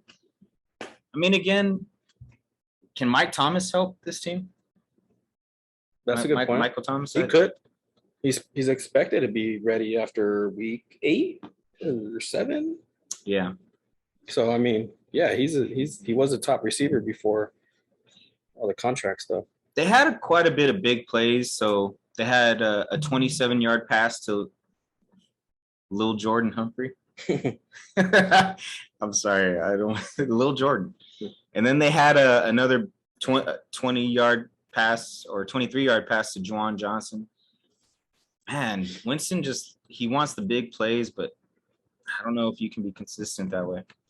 Now, this defense, I had, but I dropped, and I kind of regretted dropping them after week 1 because they did very good week 1 against Green Bay. Mhm. And I'm like, oh no, what did I do? They did that to the MVP. But then look what just happened against the Carolina. Sam Sam Darnold. Darnold. Yeah, so I'm not regretting that action as much anymore. It did have 2 sacks and a pick, but I don't know. They did take that out. That's the Winston effect, man. It can take the wind out of your sails. Yeah. Now let's look at the other side, which Panthers. If I'm a Panthers fan, man, I am excited. Sam Darnold's playing good. Not amazing, but good. 26 for 38, 305, 2 touchdowns and a pick. But Christian McCaffrey, he still looks like a stud. Granted, he only averaged 3 yards per carry, but it is the Saints defense, and they're winning. Yeah. So McCaffrey had 24 carries, 72 yards, and a touchdown. The next guy closest is 8 carries, Chuba Hubbard, 8 carries and 10 yards, which is nothing to be afraid. That's 1.3 yards a carry. But DJ Moore, 11 targets, 8 for 79 and a touchdown. DJ Moore looks like a guy to own. Looks so far to be Darnold's favorite target. Which is actually surprising to me. I thought Robbie Anderson would be his go-to guy. Yeah. Being that they had chemistry in New York. But, yeah, DJ Moore seems like he wants it more. Yeah. So, fire him up. DJ Moore wants more. And again, so speaking of Robbie Anderson, 6 targets, but only caught 3 for 38. And McCaffrey, 6 targets, which is why McCaffrey's one of the best, because 6 targets to a running back is great. He caught 5 for 65 there. Other than that, I mean, it's not too much standout. We had Dan Arnold, 4 targets, 3 for 55. Brandon Zylstra had 3 targets, 3 for 44 and a touchdown. So that's a guy to look at. If he keeps getting red zone targets, that's another one. But this defense, J.C. Horn got a pick. Justin Burris had a pick. Burns had a sack. Daquan Jones had a sack. And Hassan Reddick had a sack. And him and Morgan Fox also split a sack. So this defense is actually doing really, really good. They were still on the free agency wire, and I missed them. Yeah, I had a chance to get same them. here. Yeah, and they play Texans this Thursday. So yeah, with Davis Mills at quarterback. They'll probably be one of the highest points this week on defense. Yes. All right. Let's take a look at the next game. So we had Vikings. Oh, this game. Talk about a barn burner. So the Vikings 33 to the Cardinals 34. I kept, I'm watching the Red Zone channel. And I just see these guys going back and forth. For me personally, I think there's about 4 guys who are in the MVP race this season. You mentioned Derek Carr. Mm-hmm. However, so far I got to go with Mahomes, Brady, Kyler Murray. Mm-hmm. There's one more. Russell Wilson. Well, actually, we may have to look at that 4th, but those 3, though, to me. Yeah. Those 3. Kyler Murray, Brady, and Mahomes. And we're saying for right now, right? Right yeah. now? Oh, after 2 weeks. Kyler Murray's definitely up there then. Yeah. He's been having a crazy season so far. All right. So this so Kirk Cousins also, he's been playing great as well, but they're 0-2. They keep finding ways to lose. So Cousins, we'll start on the Vikings side of the ball. Cousins went 22 for 32, 244 yards and 3 touchdowns. Pretty no picks. So he's had it. And Dalvin Cook, he's another one of those guys. Dalvin Cook looks hurt on every play, but he is so good. Like, you can't discount Dalvin Cook. I had him last year, and he was I was thankful he was healthy all season because he's another guy with a lot of injury problems. But he rushed 22 for 131. No touchdowns, but looked really good on the ground. Yeah, this Minnesota offense looks great. However, the defense is still kind of scaring me here. This was a revenge game for Sir Patrick Peterson. Oh, okay. Yeah, well. He only had one tackle. Yeah, it's tough to be a corner and get revenge. I mean, he could have shut down, but he didn't. He didn't. It's impossible, right? It's kind of hard to at this point. But I mean, so Kirk Cousins, he looks great for fantasy. Yeah, he's on my fantasy team. Dalvin Cook is great for fantasy. KJ Osborne, surprising. 6 targets, 5 receptions, 91 yards, and a touchdown. He led the team in yardage. Justin Jefferson obviously is great for your fantasy. 10 targets, he led the team. 6 receptions, 65 yards, and a touchdown. And I actually was able to snag out Adam Thielen for my fantasy. Last week he had me 2 touchdowns. This week he had 7 targets, 6 receptions, 39 yards, and a touchdown.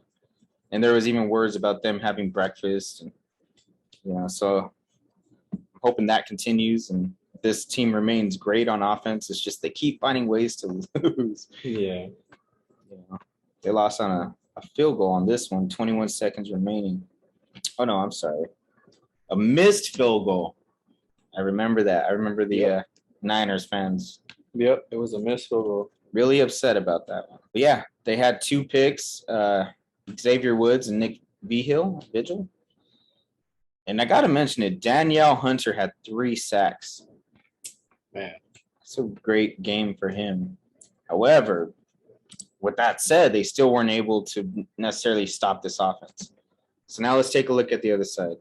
Kyler Murray, 29 of 36, 400 yards, 3 touchdowns, and 2 picks. He also added 1 touchdown on the ground. Kyler Murray just might be it. He is a barn burner. It looks like they might have to do it because this defense, again, who I thought was going to have a great season. I mean, they had a great week 1 against Tennessee, but this week, they allowed quite a bit of points from the Vikings. And then another guy who I own on my fantasy is Chase Edmonds.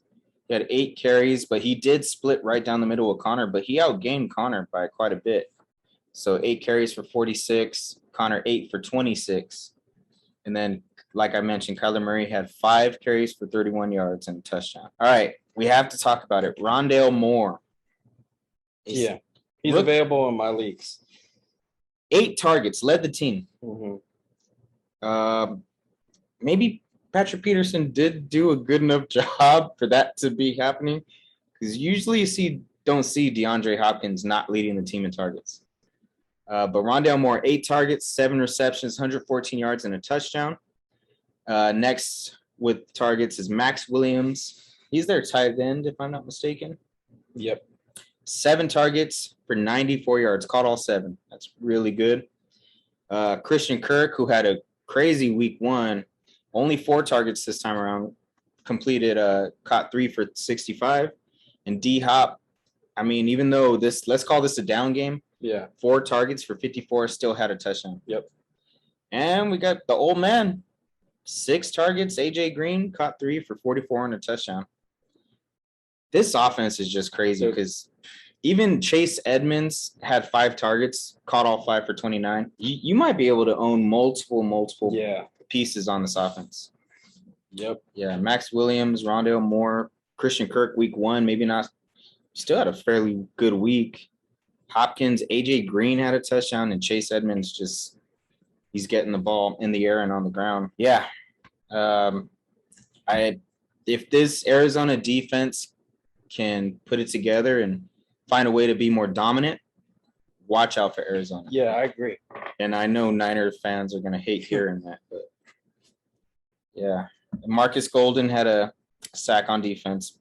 Nobody had a pick, but yeah. Who do they play next week? So we got Arizona against Jacksonville. Fire up that Arizona defense. Yeah.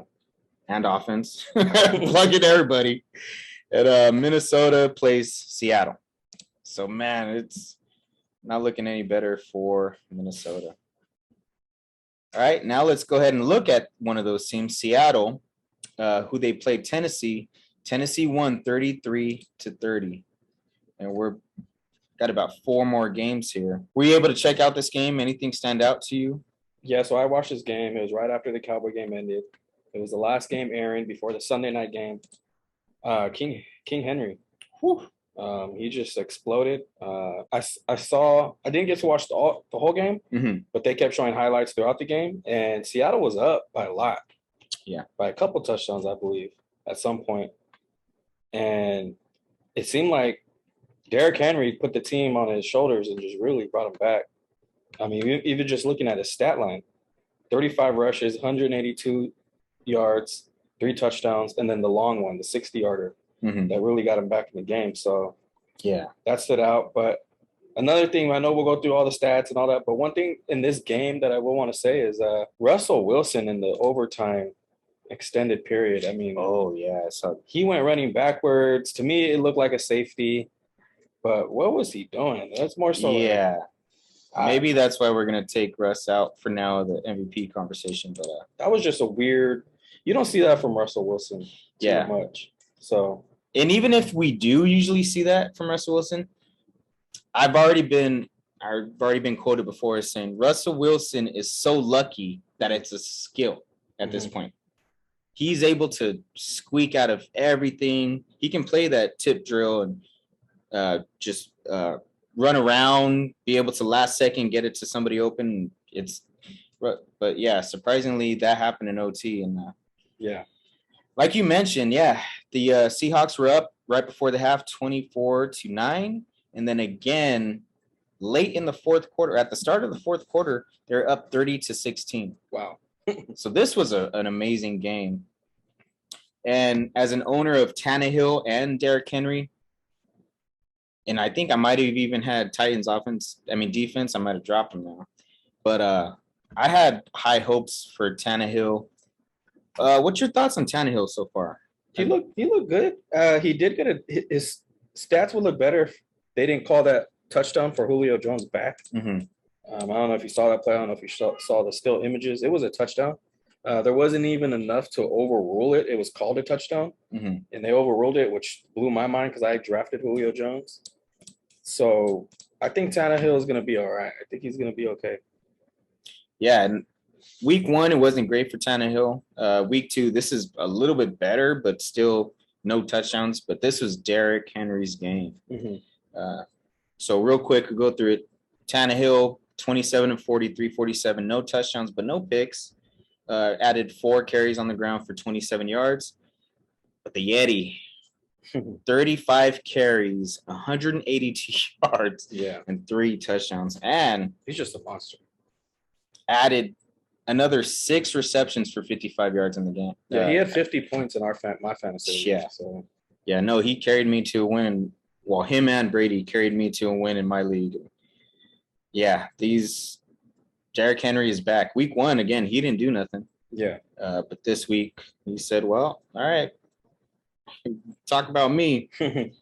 But it's good to see Julio had 6 for 182, and he did have that touchdown called back. But maybe this might be the turning point for this offense. They're seeing, okay, we got some pieces. Yeah. A.J. Brown is another player. He had 9 targets. He didn't do much. He caught 3 for 43, but he still had 9 targets, which is very comforting. And I wouldn't be afraid to play them A.J. Brown next week or any of these guys, because from week 1 to week 2, even late in the fourth quarter, it got better. So, yeah. Now let's look at the other side. Well, let's go ahead. They had 2 sacks on defense, no picks. But now Russell Wilson. So I thought, MVP of the league, but he did lose that in that fashion in overtime. So it's hard to kind of say he's in that race. But he went 22 for 31, 343 yards and 2 touchdowns. Russell Wilson's deep ball this season has been money. And of course, most of it goes to Lockett, or it's usually going to Lockett. But man, he's been looking good so far this season. He even had a deep one for 63 yards this week to Lockett. So yeah, and that play was amazing. If you have TJ Lockett like I do, man, you're just smiling because every week, 2 weeks in a row, he's just balling. Yeah, and usually, TJ Lockett has great games, but he's not been the elite guy. But so far this season, he has been one of the best. He's playing better than Metcalf at this point. Yeah. And that's because he's he's really good with the ball in his hands. I mean, it's amazing the things he's doing right now. Yeah, and Chris Carson had 2 touchdowns on the ground. He didn't rush very effectively at 13 carries for 31, but he still had those 2 touchdowns. And he also, he didn't have any targets either. So Chris Carson, he's their running back by far, by a mile. Nobody's contesting him, so he will get those red zone. Again, Tyler Lockett, 11 targets, 8 for 178 and a touchdown.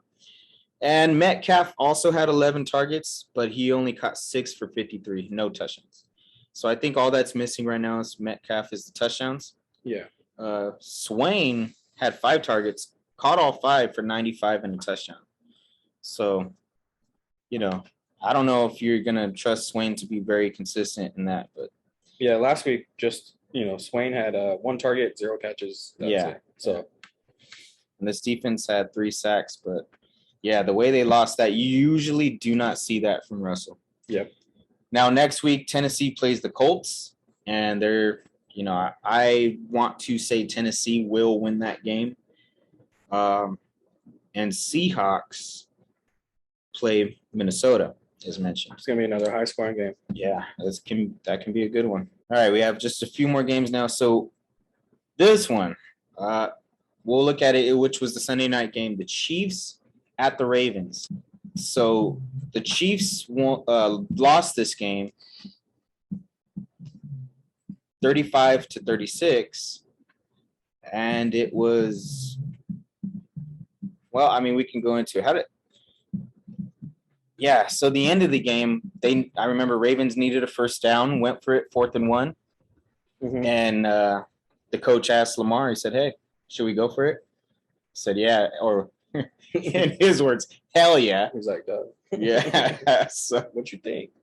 So they went for it and they got it. And sure enough, they won that game because of that. Because you don't want to give Mahomes the ball. That's what, what's funny is I was watching this game and Dad, and I didn't watch the whole game. I was kind of just doing some things and then kind of sat down towards the end because it was pretty tight. You saw Lamar Jackson just kind of just doing his thing, with his legs. He even did like this touchdown thing where he kind of did a front flip. But anyways, I agreed with what the Ravens did there. I even told my dad, I was like, you do not give the ball back to Patrick Mahomes. Yeah. I don't care how much time is there. All they need to do is get in field goal range. I mean, that's a quick strike to Tyreek Hill and you're already there. Yeah. So when the Ravens went for it, he was like, no, what are they doing? What are they thinking? I was like, yeah, that's what you do. You don't give guys like Mahomes and Brady, Aaron Rodgers the ball back, period. At least if you're going to lose on your terms. Mm-hmm. So that's exactly what they did. They got it. They didn't have to worry about that. So great job for the Ravens, man.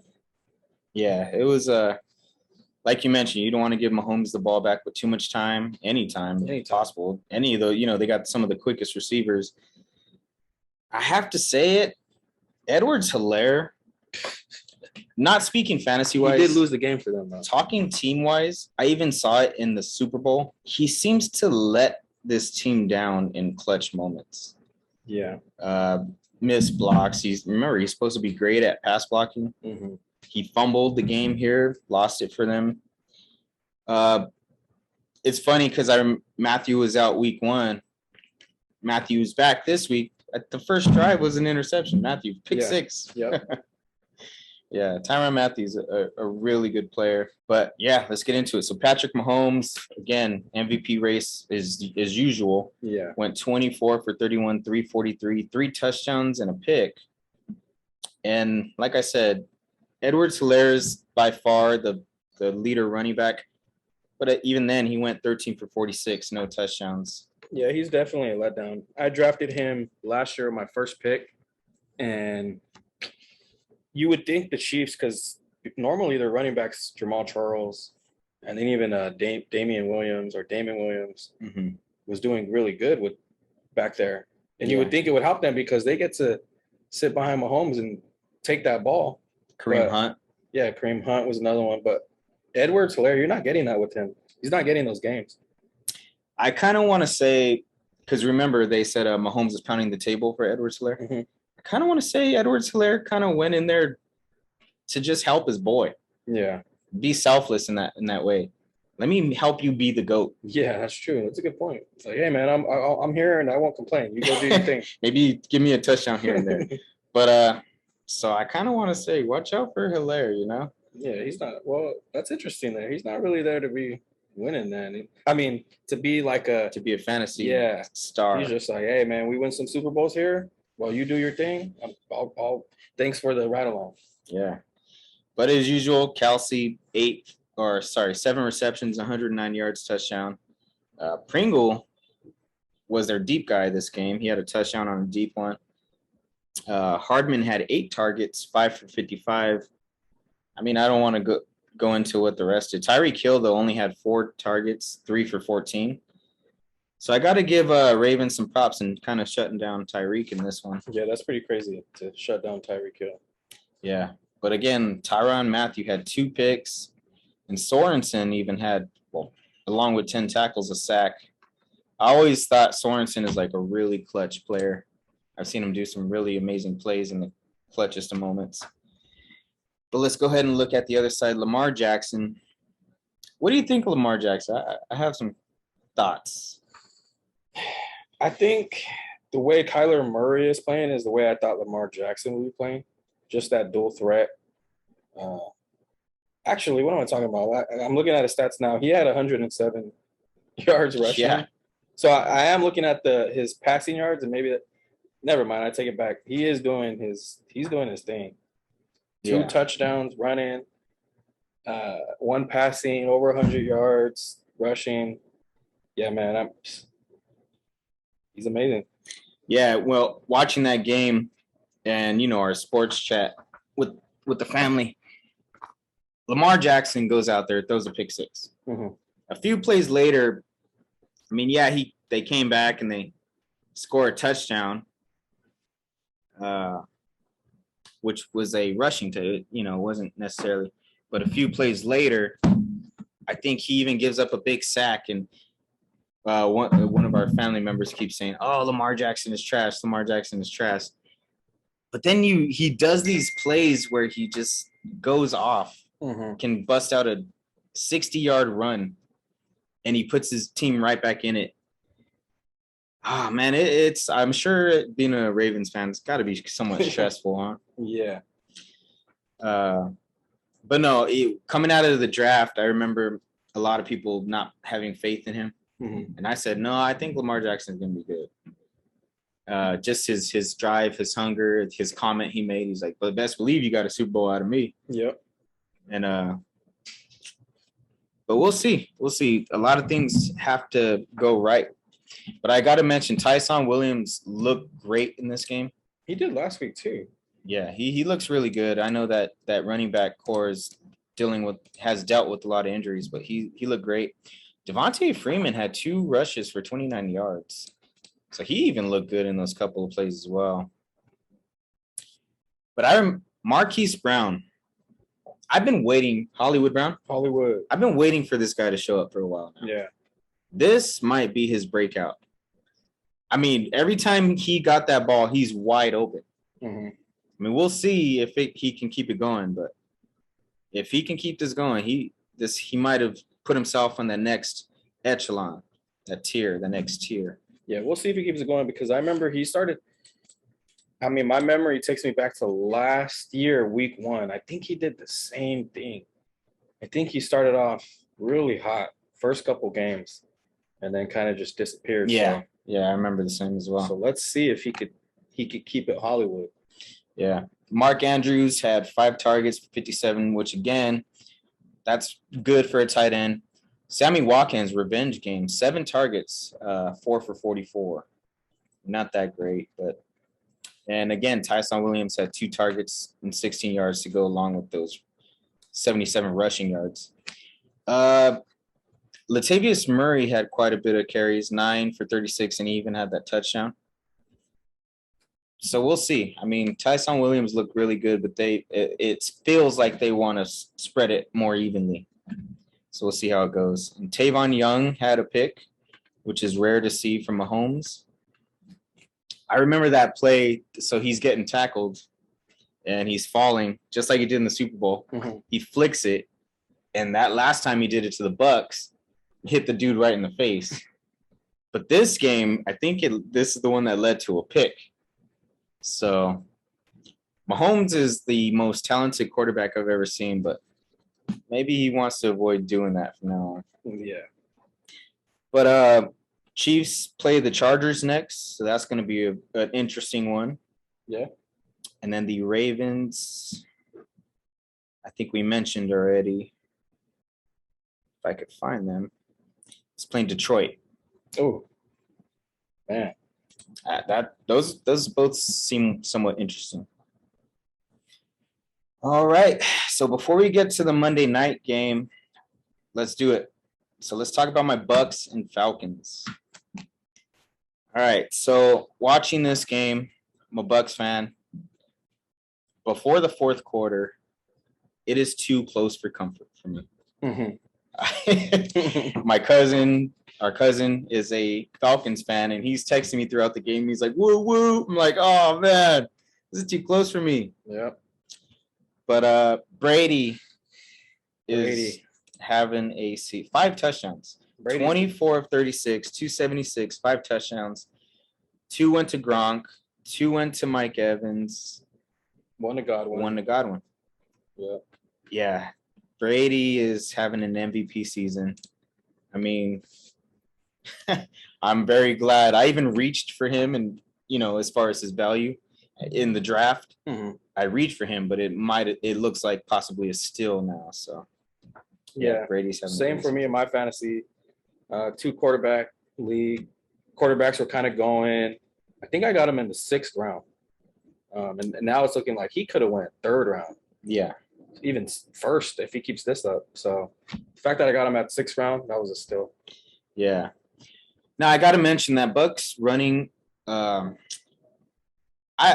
wouldn't want to own anybody back there. I started Ronald Jones that game. Yeah, I don't want to own, and I kind of knew that going into the season because Leonard Fournette last season, as much as I love the way Ronald Jones runs, Leonard Fournette was only inactive a lot of last season because he was upset. Upset that they did him so dirty in Jacksonville. He's a really good runner, but now they're kind of in a timeshare. Well, even Ronald Jones, who supposedly is in the doghouse this week, had 6 carries, and Leonard Fournette had 11. But yeah, I mean, it's hard to own it. They're great. They're both great running backs, but it's hard to own either of them. But now let's just go ahead and talk about the receiving core. Gronk, 5 targets, 4 for 39, 2 touchdowns. If you got Gronk, what a steal that was. Yeah. Godwin, 5 targets, 4 for 62 and 1. One thing with Godwin, I love him. He's got great hands, great route running. He's our PPR. If we need a gain over the middle, but the problem with that is most of his catches over the middle, he's taking a lot of big hits. And I love Godwin. I just, I want to see him healthy. So I hope Brady can kind of make sure it's not too much for him because he did get hurt last year because of the same reason. And Mike Evans, 9 targets, 5 for 75 and 2 touchdowns. I'm really hoping he gets into the 1,000-yard season and extends that record. Yeah, other than Michael Irvin, I got to say Mike Evans is probably my next favorite player ever. Any thoughts on this offense? Yeah, they're just so powerful. They don't even need a running back. Just look at the receivers, tight ends even. The fact that they have O.J. Howard there if they ever need him. Antonio Brown, Giovanni Bernard. Yeah. What he brings out of the backfield. Cameron Brate still. I mean, it's just amazing how much weapons Tom Brady has to play with. So yeah, and Antonio Brown is out this upcoming week versus the Rams, and I hope that doesn't affect us too much. And like you said, we have a lot of targets, so hopefully it don't. But just to go into the running backs, let's give them their due respect. Fournette had 11 carries for 52 yards, as well as 4 targets, caught all 4 for 24. So. And he's not known for hands, but he did pretty good. Yeah. And Ronald Jones ran 6 carries for 27, which the averages are well, but again, not, I'm kind of avoiding that backfield. I think their touchdowns will be a little bit sparse. Even I think I remember it was like last week they were on the 1 yard line, second down. Instead of running for it, he throws a quick one to Evans. Yeah, that's the other thing I was going to say with Tom Brady. They get in the red zone. Tom Brady's wanting that. Yeah. At this point, what he's doing in his career, it's just he's the GOAT. So he's going to put up the stats and he's going to take those numbers. He's not going to want to hand it off. Yeah, I can't deny it. He's the Wayne Gretzky of the NFL. He's the Michael Jordan of the NFL. It's too hard to deny it. And as a Bucks fan, I'm glad to say it. Yep. We got to mention Mike Edwards. So this game was close until the fourth quarter. And that's when Mike Edwards almost back-to-back took two pick sixes to the house. Mm-hmm. One, I think somebody was in his face and he just jumped the route, took it home. The second one was a double corner, double safety blitz. The other, Davis, tipped it up and then he was right there to catch it and took it home. Yeah. I love our defense, Last week, our defense didn't look that great, but I think we'll only get better as the season goes. Shaq Barrett is amazing. He got called for a offsides. Totally unfair. I think that might even be another defensive touchdown. But he got called for an offsides. But if you watch a slow motion, he's moving as soon as the center snapping the ball. Mm-hmm. Oh, man. Shaq Barrett is amazing. Thank you, Denver, for letting him go. And Ndamukong Suh had another sack. But, yeah, I love this team. I can go on forever. Let's go ahead and now look at the other side, the Falcons. So Matt Ryan went 35 for 46, 300 yards, 2 touchdowns, and 3 picks. Somebody showed a picture after the game, and they showed Matt Ryan and Tom Brady. And they're like, doesn't it look like Matt Ryan's Tom Brady's grandpa or something? Hey, TB12, whatever you're doing, keep it up. That's interesting. But, yeah. Are the Matty Ice days over? Yeah. That same cousin was telling me it's time for a new quarterback.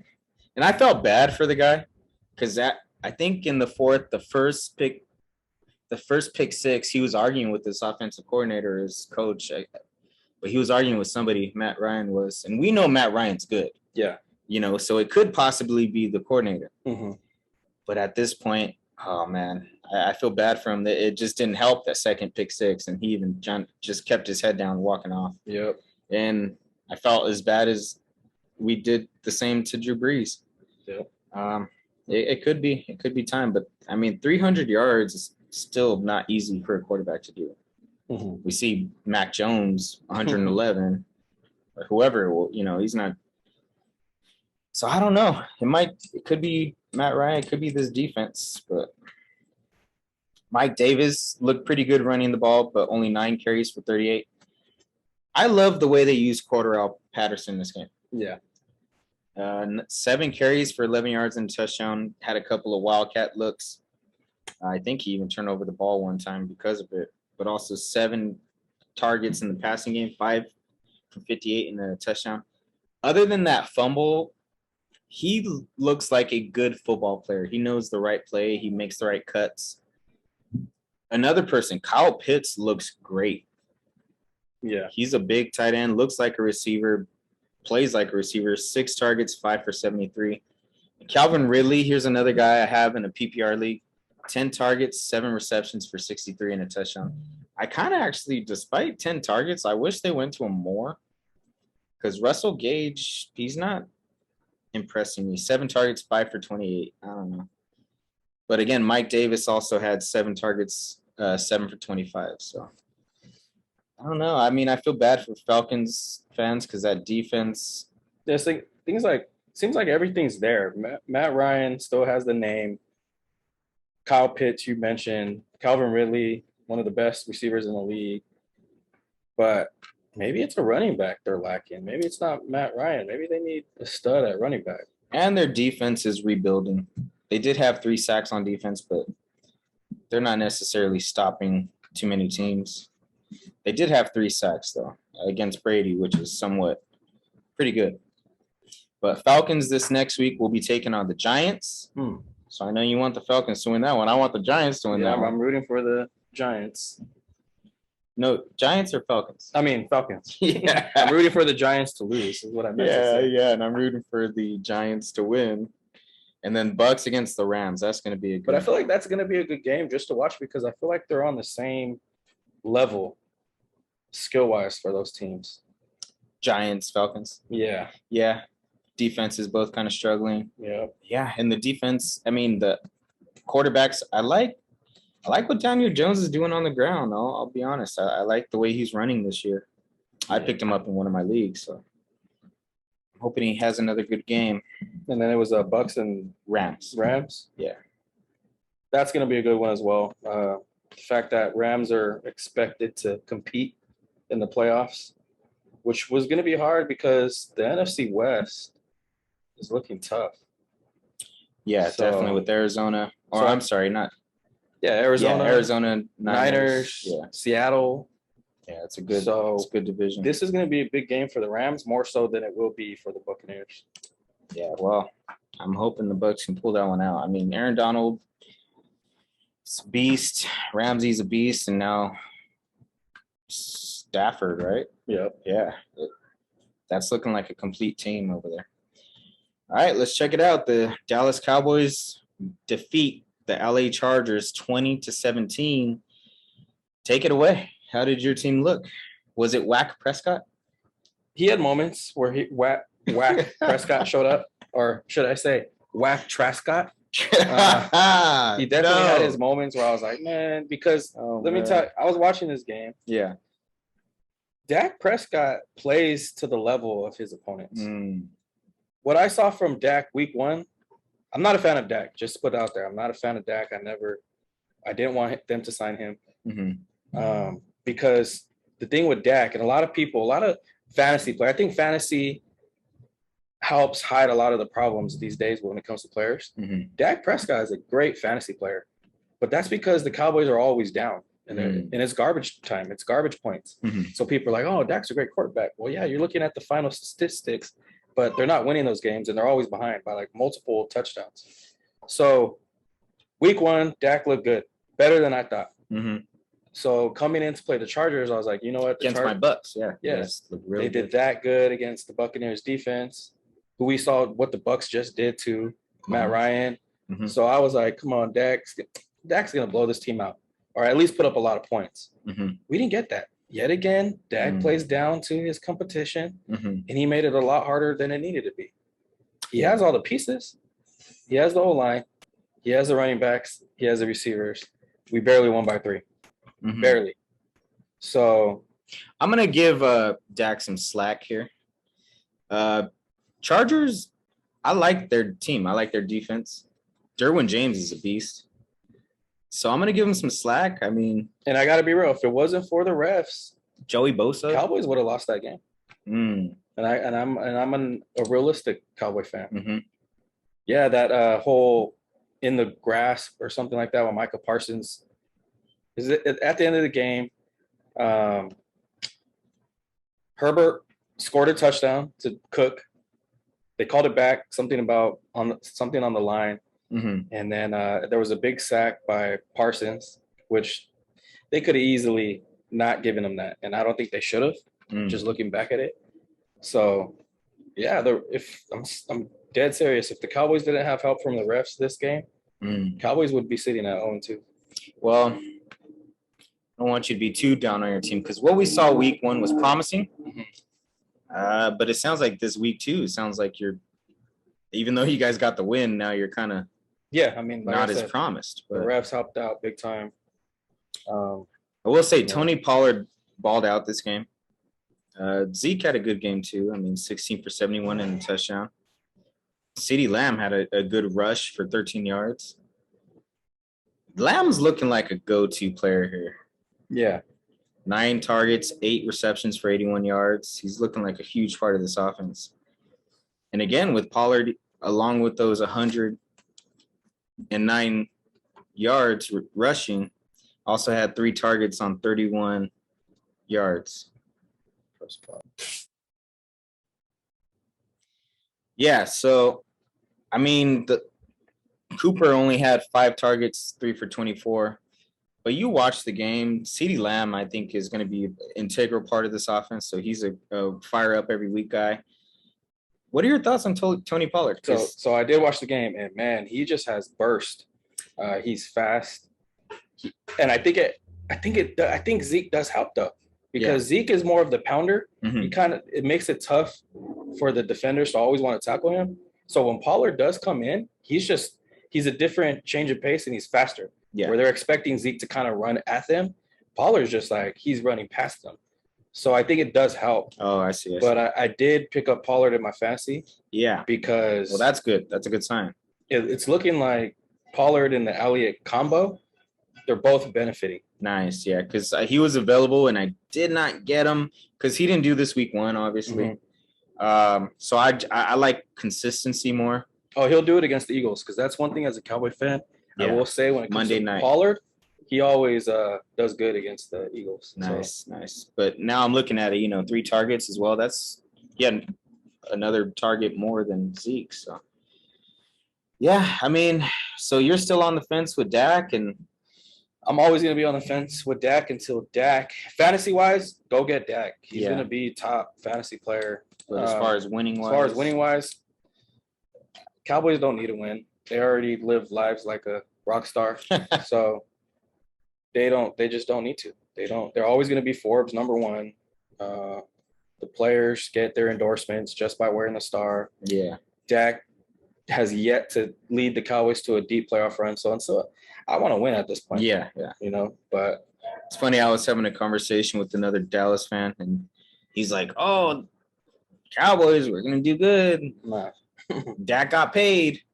Yeah. And I said, "What? How come you guys weren't doing good before he got paid?" He's like, "Oh, because he wasn't paid. You need to pay him. He's outperforming his contract." I said, "Man, I respect guys who want the win more than the money. Yeah. If you win, the money will come. Mm-hmm. But if you're not, even if so Dak, leads top 5 statistically, mm-hmm. but if you're not winning, no, what's the point? What's the point?"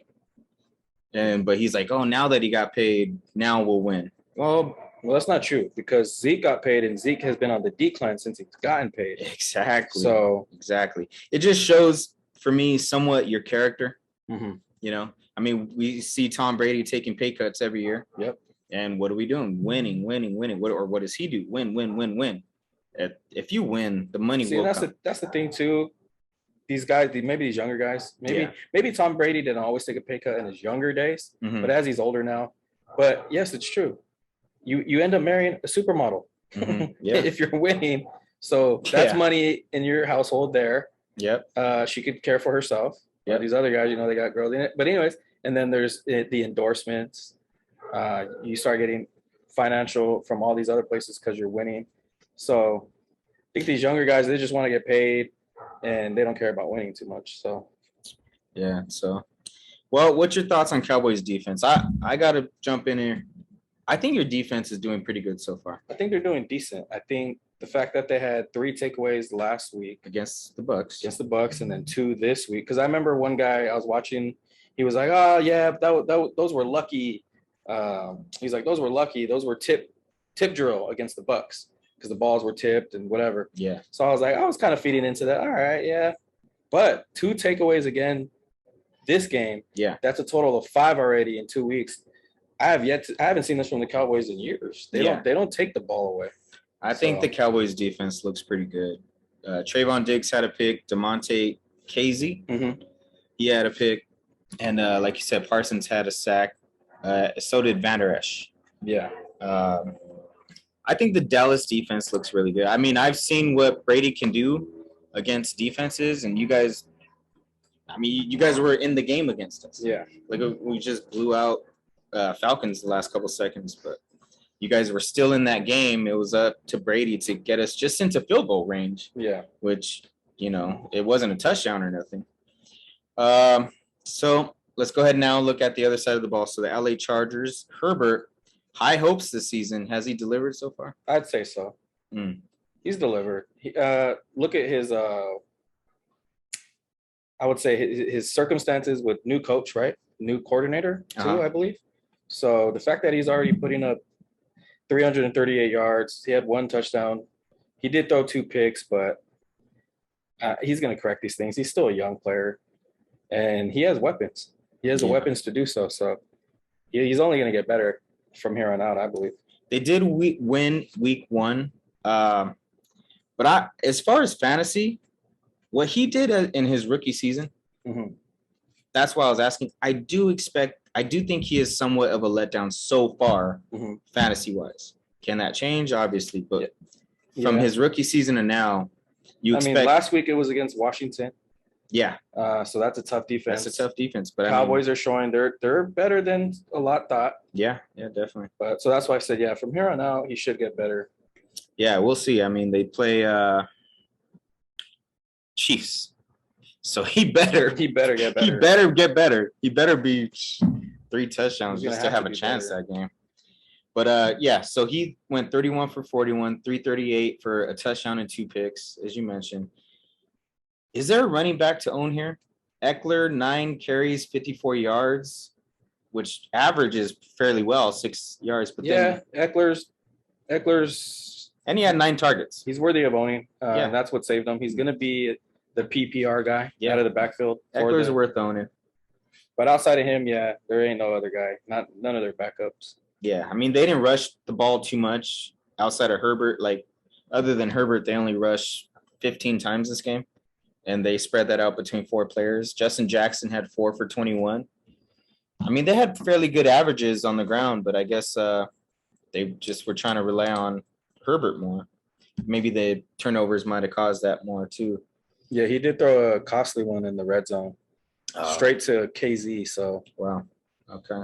The one early, that was just a better play that Diggs made. But that red zone one would have put them up. They could have took the lead, but he messed up there. But again, he's still a young guy. You know, watching Diggs last week against the Bucs, he's in the right place at the right time. Yeah, he's a good corner. Yeah, and then even with that said, this is his first pick ever, huh? No, he's had more. 5th pick, I think. Oh wow, okay. Yeah, I thought I heard somebody mention that, but no, he's a good player. No, he had 2 picks in one game last year against the Eagles, so he's getting his hands on these balls. Yeah. All right, sorry to keep straying away, but let's go back to the Chargers offense. Keenan Allen's obviously the guy. 8 targets, 4 receptions, but for 108. Mike Williams looks like he can be owned as well. 10 looks like his favorite target. Yeah. Just watching the game, that was receiver-wise. Yeah. Mike Williams. Nice, yeah. So 10 targets, 7 receptions for 91 and a touchdown. And then, as we mentioned, Eckler had 9 targets, 9 for 61. Now the tight end, I like the target share, but I don't like the yardage. So 5 for Jared Cook. He caught 3 for 28 yards. Obviously, you're going to want to see a better percentage with more yards, maybe even a touchdown, but before you can own that. But yeah. I mean, Keenan Allen, Mike Williams, Eckler. And if you have to reach, Jared Cook might be a guy to own as well. Yeah. And another rookie who looks great, Asante Samuel Jr. Oh, yeah. He had a pick. And the defense collectively had 2 sacks, so same as Dallas. Fackrell had 1, and then Tillery and Derwin James, who I mentioned, is a really good player, split for 1. Yeah, so I guess if you are a Chargers fan, and considering how well the Cowboys offense did against the Bucs, I mean, you got to be feeling pretty good about your defense after this game. Sorry, the Chargers what? Chargers should be feeling pretty good about their defense. Oh, yeah. Considering, they should have beat the Cowboys. Yeah. And the Cowboys looked really good offensively against the Buccaneers. So. Oh, I see. Okay, yeah. They should be feeling good about their D. Yeah, just not this week. Give them a pass because it's Mahomes coming in. They were able to hold the Cowboys offense to 20 points, which is fairly good. Yeah. However, maybe their weakness is at running game. Could be. What they allowed Tony Pollard and Zeke to do, that can be fearful. That's true. All right, we made it to the last game. So the Monday night game, Aaron Rodgers, did he redeem himself? I think he did. Shannon Sharp gave him a C for his grade. Wow. No, I'm sorry. Aaron Rodgers, I get what he's saying. He should have done this. Yeah. But I mean, 22 for 20 of 27, 255 yards and 4 touchdowns. I mean, any other quarterback would love that to be there, what I should do. Yeah. So that's got to be an A. They won 35. The biggest thing I took from this game was Aaron Jones. I mean, yeah. And thankfully, I was able to, in one of my leagues, I have him, and yeah, he definitely helped save my week. Will Aaron Jones keep it going, or would they have something to do with? I know he lost his necklace that had his dad's ashes in it. They found it. But I didn't know the storyline with that. Was that because he had a big game? So Aaron Rodgers was really wanting to get him involved. Can we expect the same?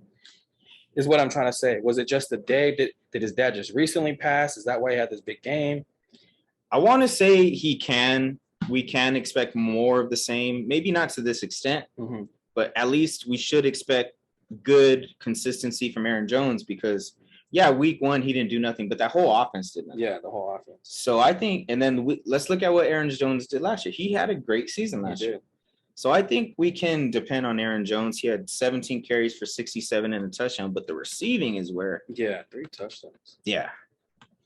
3 touchdowns, Aaron Jones, 6 for 48 and 3 touchdowns, caught all 6 passes. And they were saying, I mean, yeah, he's one of those guys like a Christian McCaffrey, Kamara. Well, that's just crazy because if you put it into perspective, last year, Aaron Jones had 2 receiving touchdowns. Yeah. And he's already surpassed that. Yeah, in one game. In one game. So. Yeah, no, yeah, that's what they mentioned there. They said Aaron Jones isn't known for this, but, man, it happened.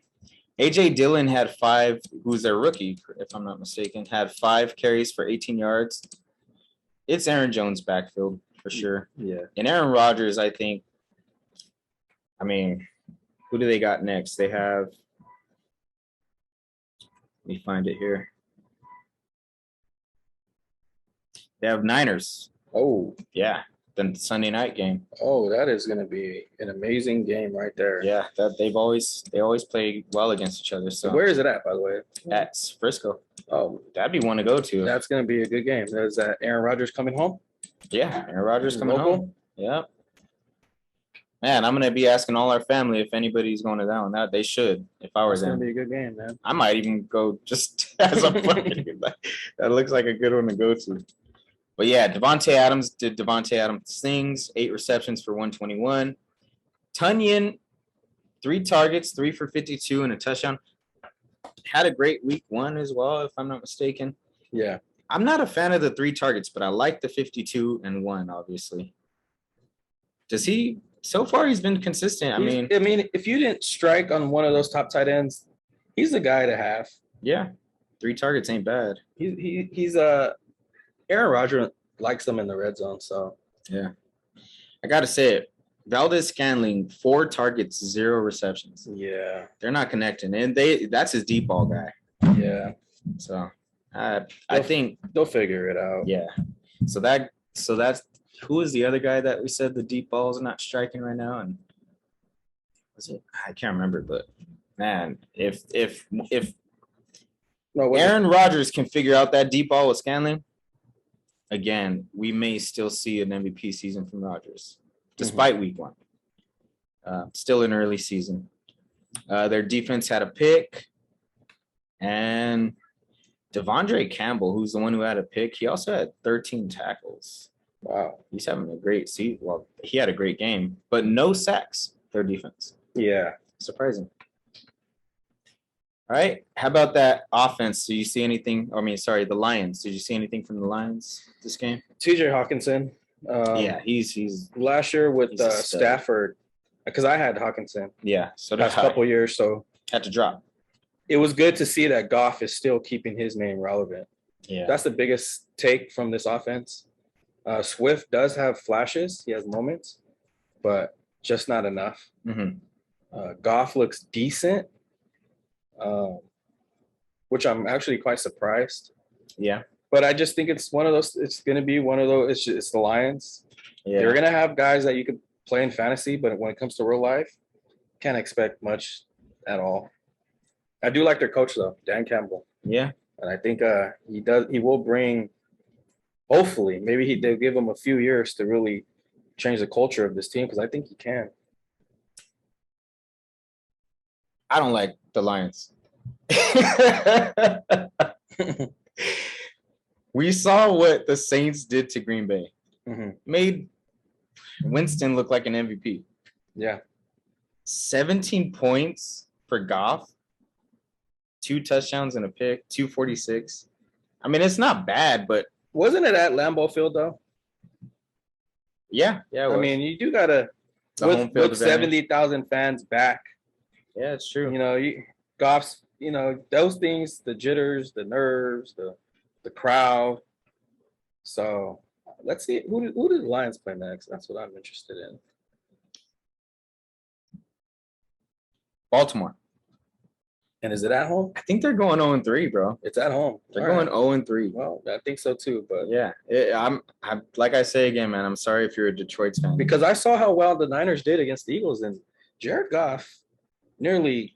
Yeah, he looked good week 1. Yeah, so you know, hey, let's just wait and see. Yeah, I don't think it'll be a great season, but I don't think they're winning games, like I said, but I think they will have some fantasy studs. Yeah. So with that said, Goff, I mean, he's ownable. Mm-hmm. Even added 46 yards on the ground. These running backs, though, they split. So Swift had 8 carries. Jamal Williams had 7. Yeah. None of them topped 40 yards. No touchdowns on the ground. Yeah, that's what I was saying. I think Jamal Williams came home. The Packers didn't want him, so he had a little something to prove. Yeah, he didn't. That was that game. But I think if they get Swift more involved in the passing game, he's gonna be the guy to own. Well, Swift had 5 targets, 4 for 41, and Swift, I remember week 1 did look good. Yeah, and I think he had a good game. Jamal Williams had 3 targets, 3 for 12, but I think you might be right. It might be a revenge game, so they might have focused more his way, but Swift should be the guy going forward. Again, TJ Hawkinson, 9 targets, led the team, 8 receptions, 66 yards, and a touchdown. Quintez Cephas had 7 targets, caught 4 for 63 and a touchdown. He put him on your watch list. Yeah, watch him. See what happens. Somebody might have already snagged him with that touchdown. And then Swift, he didn't have a great game, but those targets are promising. 5 targets. Yeah. That's great for a running back. Other than that, I mean, Amon-Ra St. Brown, the rookie receiver, had 5 targets, 3 of 18. Gonna want to see more. Yeah, I mean, I will say though, this Monday night game, normally it's Monday night, right? Mondays are kind of weak. Oh yeah, but we got a Monday night game. I kind of threw on the game just to throw on the game. But it was not exciting. It wasn't even a game that I was interested in. Yeah, all the primetime games so far this season have been great. Except for this one. This was a get back right game. There was no even hype coming to this game. I was like, really? I even thought to myself, like, why is this week 2 Monday Night Football? It's a divisional game too, but it don't even feel like it. Yeah. Started off, I was like, okay. Jared Goff led them first touchdown. Like, oh, snap. Okay. But then, right after halftime, it just went all Packers from there. Yeah. And that defense, 0 picks, but 3 sacks, which is okay. But no, not really. They let Aaron Rodgers, do Aaron Rodgers things. So, yeah, fire up every weapon against the Lions defense. So that's it. So any other takeaways other than the games or anything we've gone through? The only fantasy-wise, for me, there's not many quarterbacks out there. They're getting injured. So get your hands on one. Sell high when you need to. And then just as season-wise, it's great to have the fans back, like I mentioned, because they are having an impact. Even just watching the Cowboy game. They did an interview with CeeDee Lamb, and he was like, yeah, we definitely heard the crowd there. So nice. The fact that there's home field advantage again, I think that's going to help a lot of these teams. Or it could be a disadvantage. So I like that. I like the fact I personally don't want to go to a game because COVID issues, but you got to let those crazy people do it and bring that crowd noise. So it does make the game funner to watch on TV. Yeah, so far this season's been great. Other than the Monday night game, all the primetime games have been awesome to watch. Keep your eyes on the news, injuries. Try to fire up the right guys. And again, thank you for watching. We're glad to have come to you at this one and hope you enjoyed this episode. And we'll try to get back to you at the end of next week. So, all right, guys, have a good one. Peace. And let's go.